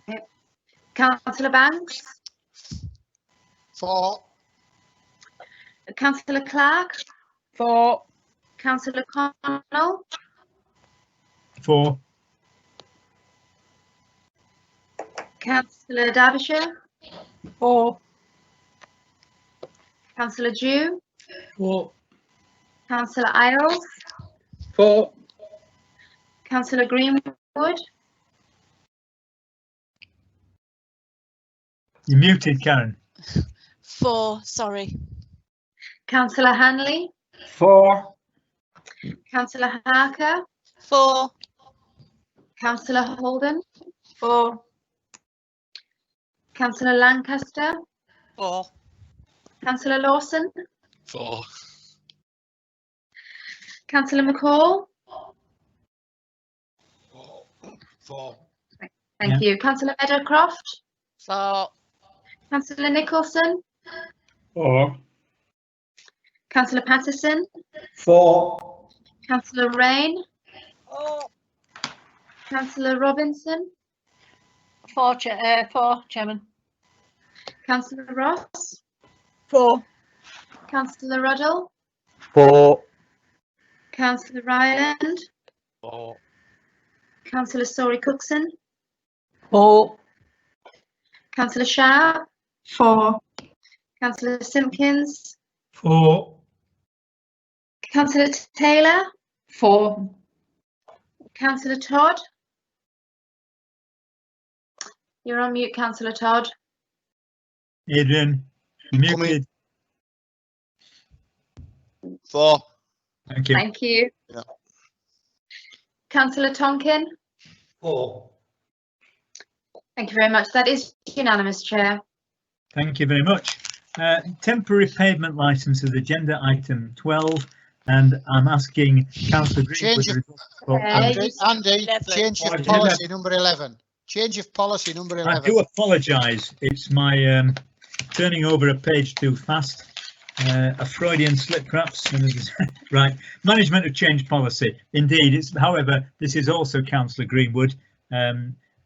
So it's the first of your two. Karen, please present the report and propose the recommendation.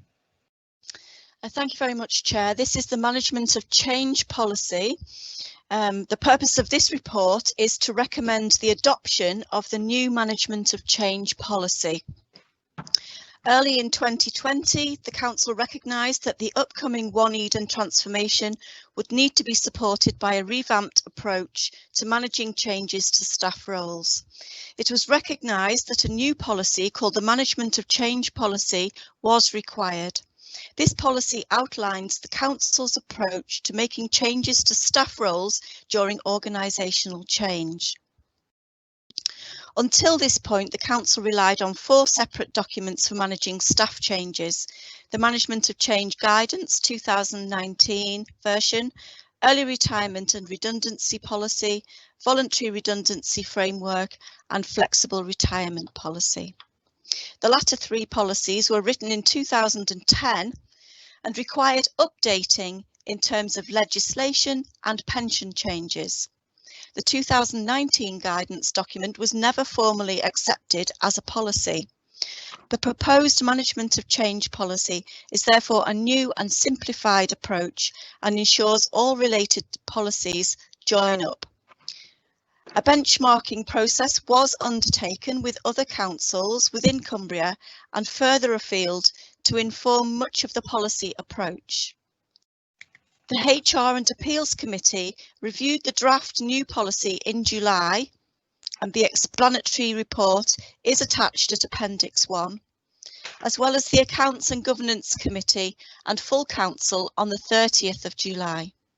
The Joint Consultative Committee, JCC, reviewed the draft policy on the 20th of July, and staff consultation on the draft policy lasted for 3 weeks, ending on Friday the 14th of August. The JCC reviewed the feedback received via consultation on the 26th of August and agreed a summary to be provided to staff, which is attached at Appendix 2. Attached at Appendix 3 is the final draft proposal of the Management of Change policy. Consultation. Staff and the trade union representative have been informed of the consultation and the proposed new policy via all staff meetings held on the 21st and the 23rd of July and through the Council's bulletin board and One Eden site on SharePoint. A consultation period of 3 weeks was provided for staff to ask questions and share their thoughts and opinion. No consultation responses were received from the trade union. 5 responses were received directly from staff. The JCC approved responses to these, which were circulated to staff on the 10th of September and can be seen in Appendix 2. Consultation feedback has informed the final version of this policy, which is presented in Appendix 3 for adoption. And so, Chair, I move the recommendation. It is recommended that members consider and approve the proposed management of change policy for use in the Council provided as attachment 3. Thank you very much. Do we have a seconder?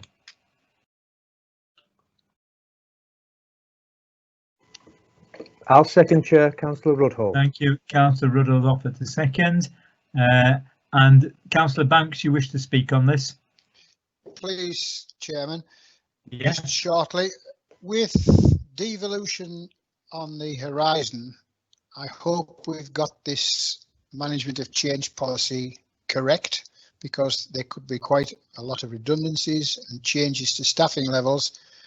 And I hope we, if need be, we can come back and look at this change of policy recommendation again, if need be. Thank you. Thank you very much. Now I have in the chat function speak, but it's not clear who that is attached to. Is that Mrs. Robinson, Councillor Robinson? There isn't a name next to speak. Yeah, It's Councillor Robinson. Yes. Thank you, Chairman. I think the thing is, what we have to remember on all this is that we are still awaiting a white paper. We have got to progress for the efficiencies of the council, and also to recognise the fact that staff need to know where they are when you're reorganising your services. If we start now, we'll be 2 to 3 years down the road. I fully understand what Councillor Banks is saying, but this has to allow us to move forward as an organisation in fairness to the staff and fairness to our residents as well, so that we have a streamlined service and we address the issues that we need to address. Thank you, Chairman. Thank you very much, Councillor Robinson. Any other councillor wishing to speak on this? In that case, we'll proceed to a vote, and well, once again, given the point that Councillor Robinson made, we'll do it by call. Monitoring Officer, do you mind going through the list?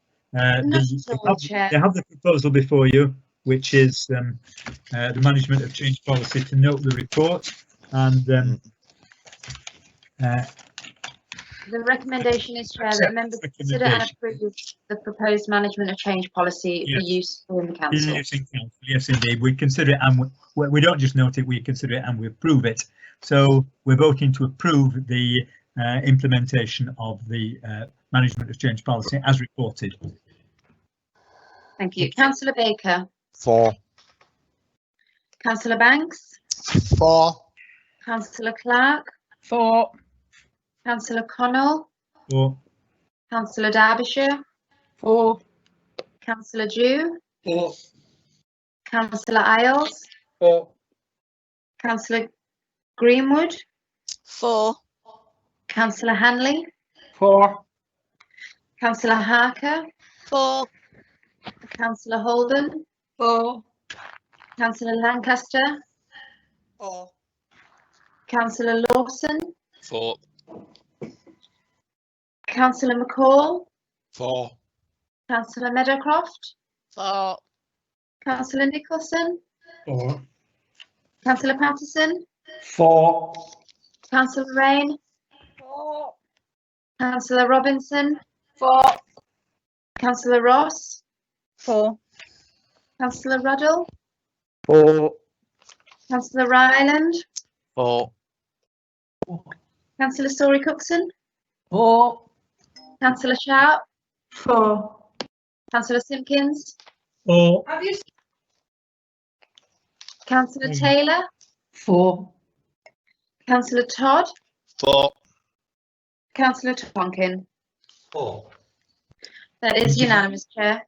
Thank you very much indeed. We move on to agenda item 12 now, where I was trying to get before.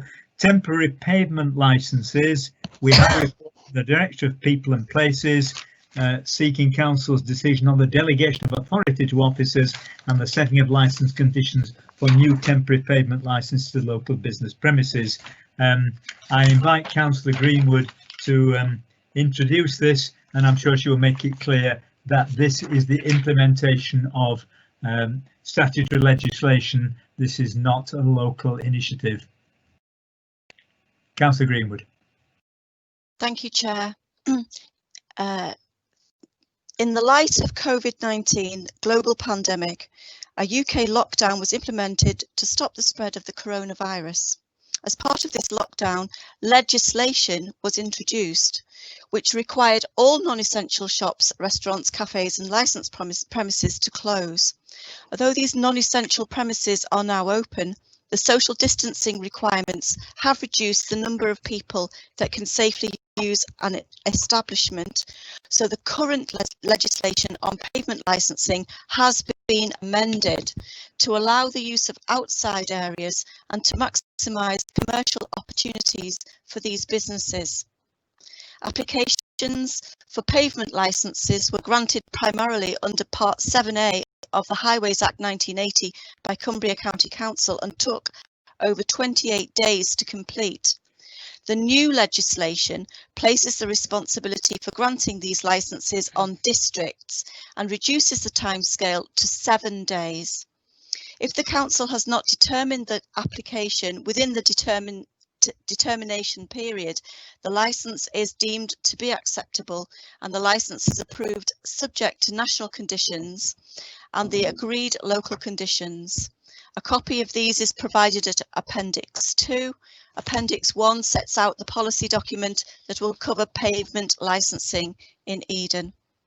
The new process introduces a streamlined and cheaper route for businesses to secure a licence and place furniture on the highway.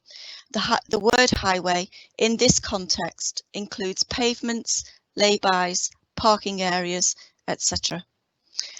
The council may choose to set an application fee of no more than £100 to recover the costs of administration. The current fee is £158 plus a legal fee. The recommendation to members is that the fee for businesses applying for a pavement licence in Eden be waived for 2021. It is further proposed that any future review and application of the fee be delegated to the Assistant Director Community Services in consultation with the Resources Portfolio holder.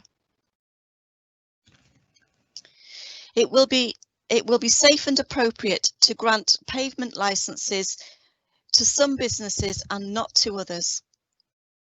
The legislation provides for formal consultation only with the Highways Authority. However, officers propose that 5 working days consultation would also take place with Cumbria Constabulary, Cumbria Fire and Rescue, the Council's Environmental Services and with the relevant town or parish council.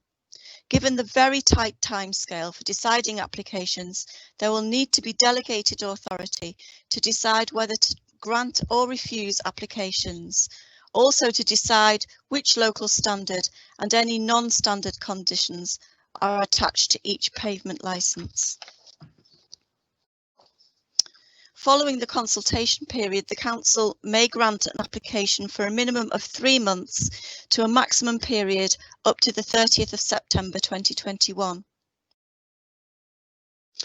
Once granted, licensing officers will have an enforcement role and will have the power to revoke licenses in certain circumstances, and these circumstances are listed at paragraph 3.10.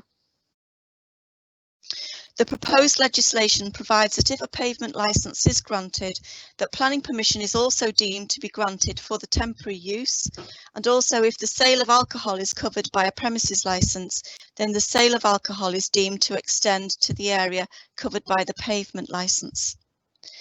There are costs to the council to bring in this legislation and set up the online application form, as well as time taken by licensing officers to consult with consultees and collate responses and approve and issue licenses, or to refuse them. Officers from other council departments such as food, health and safety and environmental protection will also need to respond to applications and make recommendations. However, officers have taken the view that the fee should be waived at this time in order to further support businesses affected by lockdown and COVID-19 arrangements. The administration and enforcement of licences will be undertaken within existing resources, so there are no budgetary implications arising from this report. The procedures and policy referred to in this report have been prepared using the Planning and Business Act 2020 and the National Guidance Pavement Licences. And so, Chair, I move the recommendation. It is recommended that members note the new provisions under the Business and Planning Act 2020 with regards to pavement licences. To agree that the temporary pavement licence fee be set at 0. To delegate authority to the following officers for purposes provided at A, B and C below. Licensing officers, Assistant Director of Community Services, Director of People and Place, to decide whether to approve, refuse or revoke pavement licences and set their durations, to decide which licence conditions are attached to each licence, selecting from local standard conditions and non-standard conditions as appropriate, to enforce licence conditions and to vary or revoke individual licences, to agree the application of local conditions, see Appendix 2, either expressly or by default pursuant to the Business and Planning Act 2020, and to delegate authority for the review and application of the 2021 fees to the Assistant Director of Community Services in consultation with the Resources Portfolio holder. Thank you. Thank you very much. Do we have a seconder? Yes, Councillor Lancaster. I'm happy Councillor Ryland, Councillor Ryland came first, I think. There are two councillors wishing to speak that I can see at the moment. Councillor Dew first. Chair, please could you get your seconder to verbally confirm the second? I beg your pardon. Councillor Ryland, can you verbally confirm that that is so? Yes, happy to. Thank you very much. Second. Of course, we do need to this for public consumption. You're absolutely right. Councillor Dew. Thank you, Chair. I just want to speak very briefly in favour of temporary pavement licences and the recommendations before us, just for the record. I know that pavement licences have provoked a negative reaction in some quarters, but on balance, I think they've been a godsend for our hospitality industry, struggling as it is with social distancing restrictions and indeed threatened with financial extinction in a lot of cases. So I think the recommendations listed here will enable our officers to respond in a timely and effective manner to specific situations and circumstances and quickly resolve any issues as they arise. So I endorse them 100%. And I have a suggestion, Chair, if you'll indulge me, just for our officers, whether it's quite necessary to read a 2-page report in full, whether or not we could have a brief summary. These are all available online. If members of the public want to follow them, they can download them and read them for themselves. And we definitely are capable of reading them for ourselves. Thank you, Chair. Thank you. Councillor Lawson. Thank you, Chair. I suspect I'm probably going to be very much echoing what Councillor Dew's just said. I very much welcome the report. I think it's a great step for all the businesses around the area who are struggling. And I hope that as a council we can offer the facilities fairly and evenly, and that we make sure that we help people as much as we can to be as creative as they can to reinvigorate our town centres and other areas. Thank you. Thank you very much. Councillor Holden. Thank you, Chair. Yes, Chair of the Licensing Committee, I was interested to read this report, and I have had discussions with a couple of the licensing officer and the environmental health officer today and yesterday. Just a couple of things. Once this, as and when this report goes through and is accepted by full council tonight, I'm assuming it will be, then there is in place already, IT have in place already an online application system for businesses to apply for this pavement licence, to make it a seamless, rapid response, if you like, system, and thereby speeding up the process for people to have their tables and chairs outside on not the highway but pavements and open areas.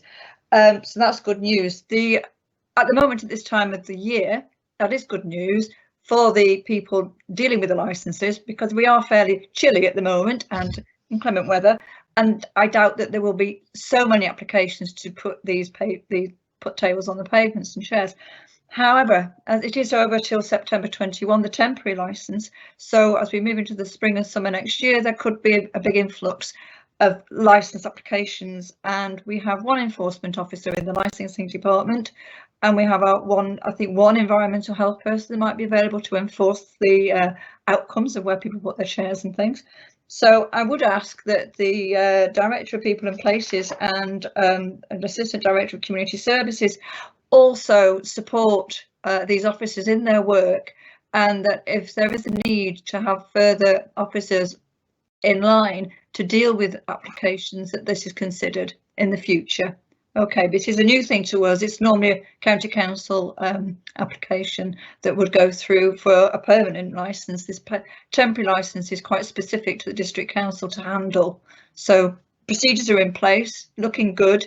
As Councillor Dew and Councillor Lawson have said, an excellent thing for our hospitality industry, and I support it wholeheartedly, with the proviso that it is managed effectively by our officers and they are not overwhelmed come the good weather. Thank you. Thank you, Councillor McCall.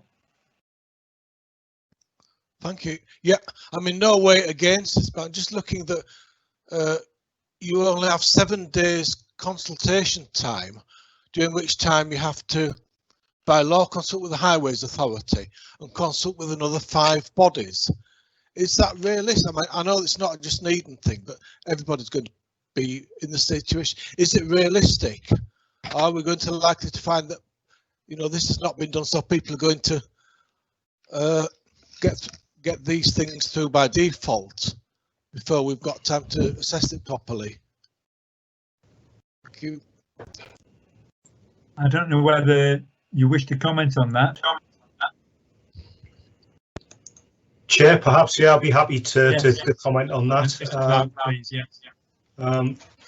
I think it's a very valid point that getting meaningful consultation in such a short turnaround time will be difficult, but we will try and ensure, as we've done through our own application system, to use IT to its maximum capacity to try and ensure that we get meaningful consultation feedback from those parties that are identified in the report.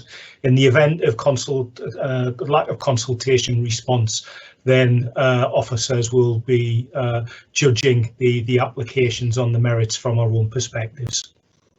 Thank you very much, Mr. Clark. Mr. Councillor Nicholson. Councillor Nicholson. Thank you. I would just like members to note that after unprecedented Conservative bashing in this chamber, which lasted over an hour at item 8 on our agenda, that this initiative and indeed the business grants, of which the performance of the council was being extolled, are Conservative government policies designed to support businesses in the coronavirus epidemic and support them that are much needed hospitality industry. So I would just like people to remember that. Thank you. Thank you very much. A timely reminder from Councillor Nicholson that these are, of course, this is a government initiative, as are others that have been mentioned. Anybody else wishing to speak? In that case, I think we proceed to the vote.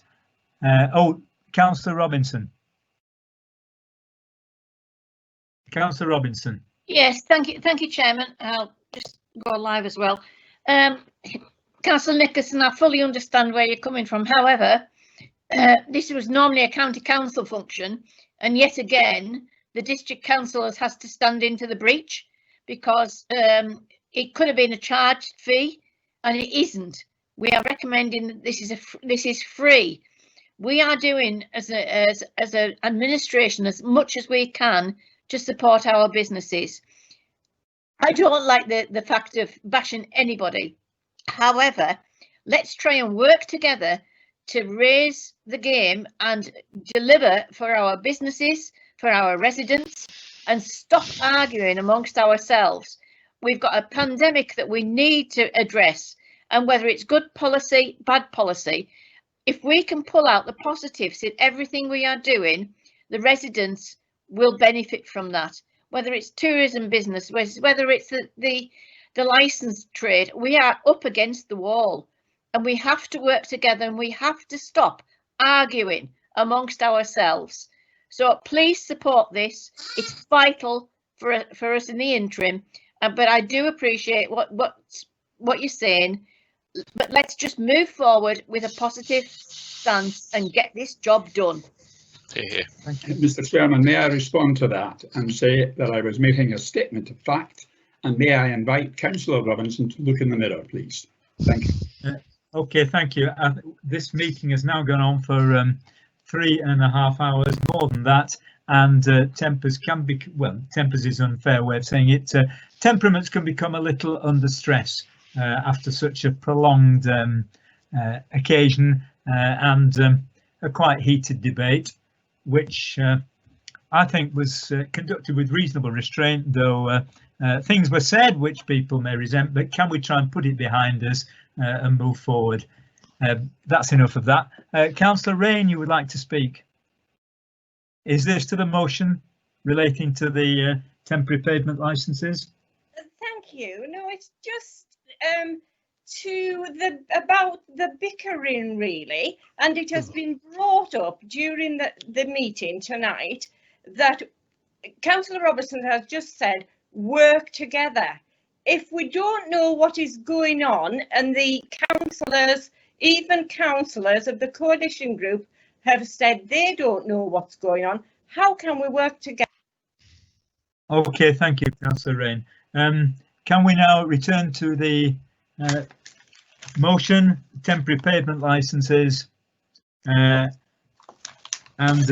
what we're invited to do is quite long and complicated. I don't want to read it all through again. We'll take this as a job lot, and again, if there are any of the public watching this, they will get the opportunity to see that councillors have consented to it and not just been dragooned into it by the process of the monitoring officer going through the list. Oh, thank you.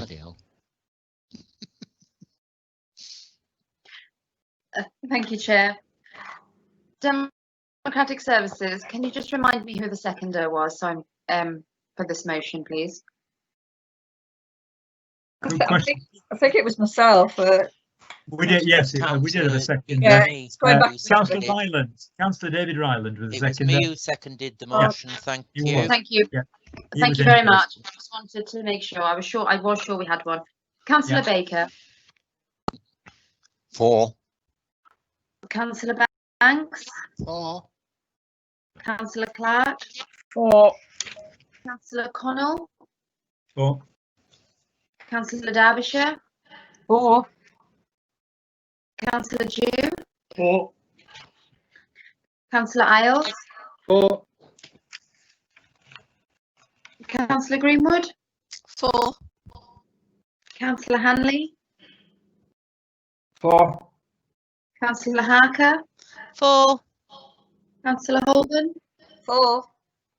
Councillor Lancaster. For. Councillor Dawson.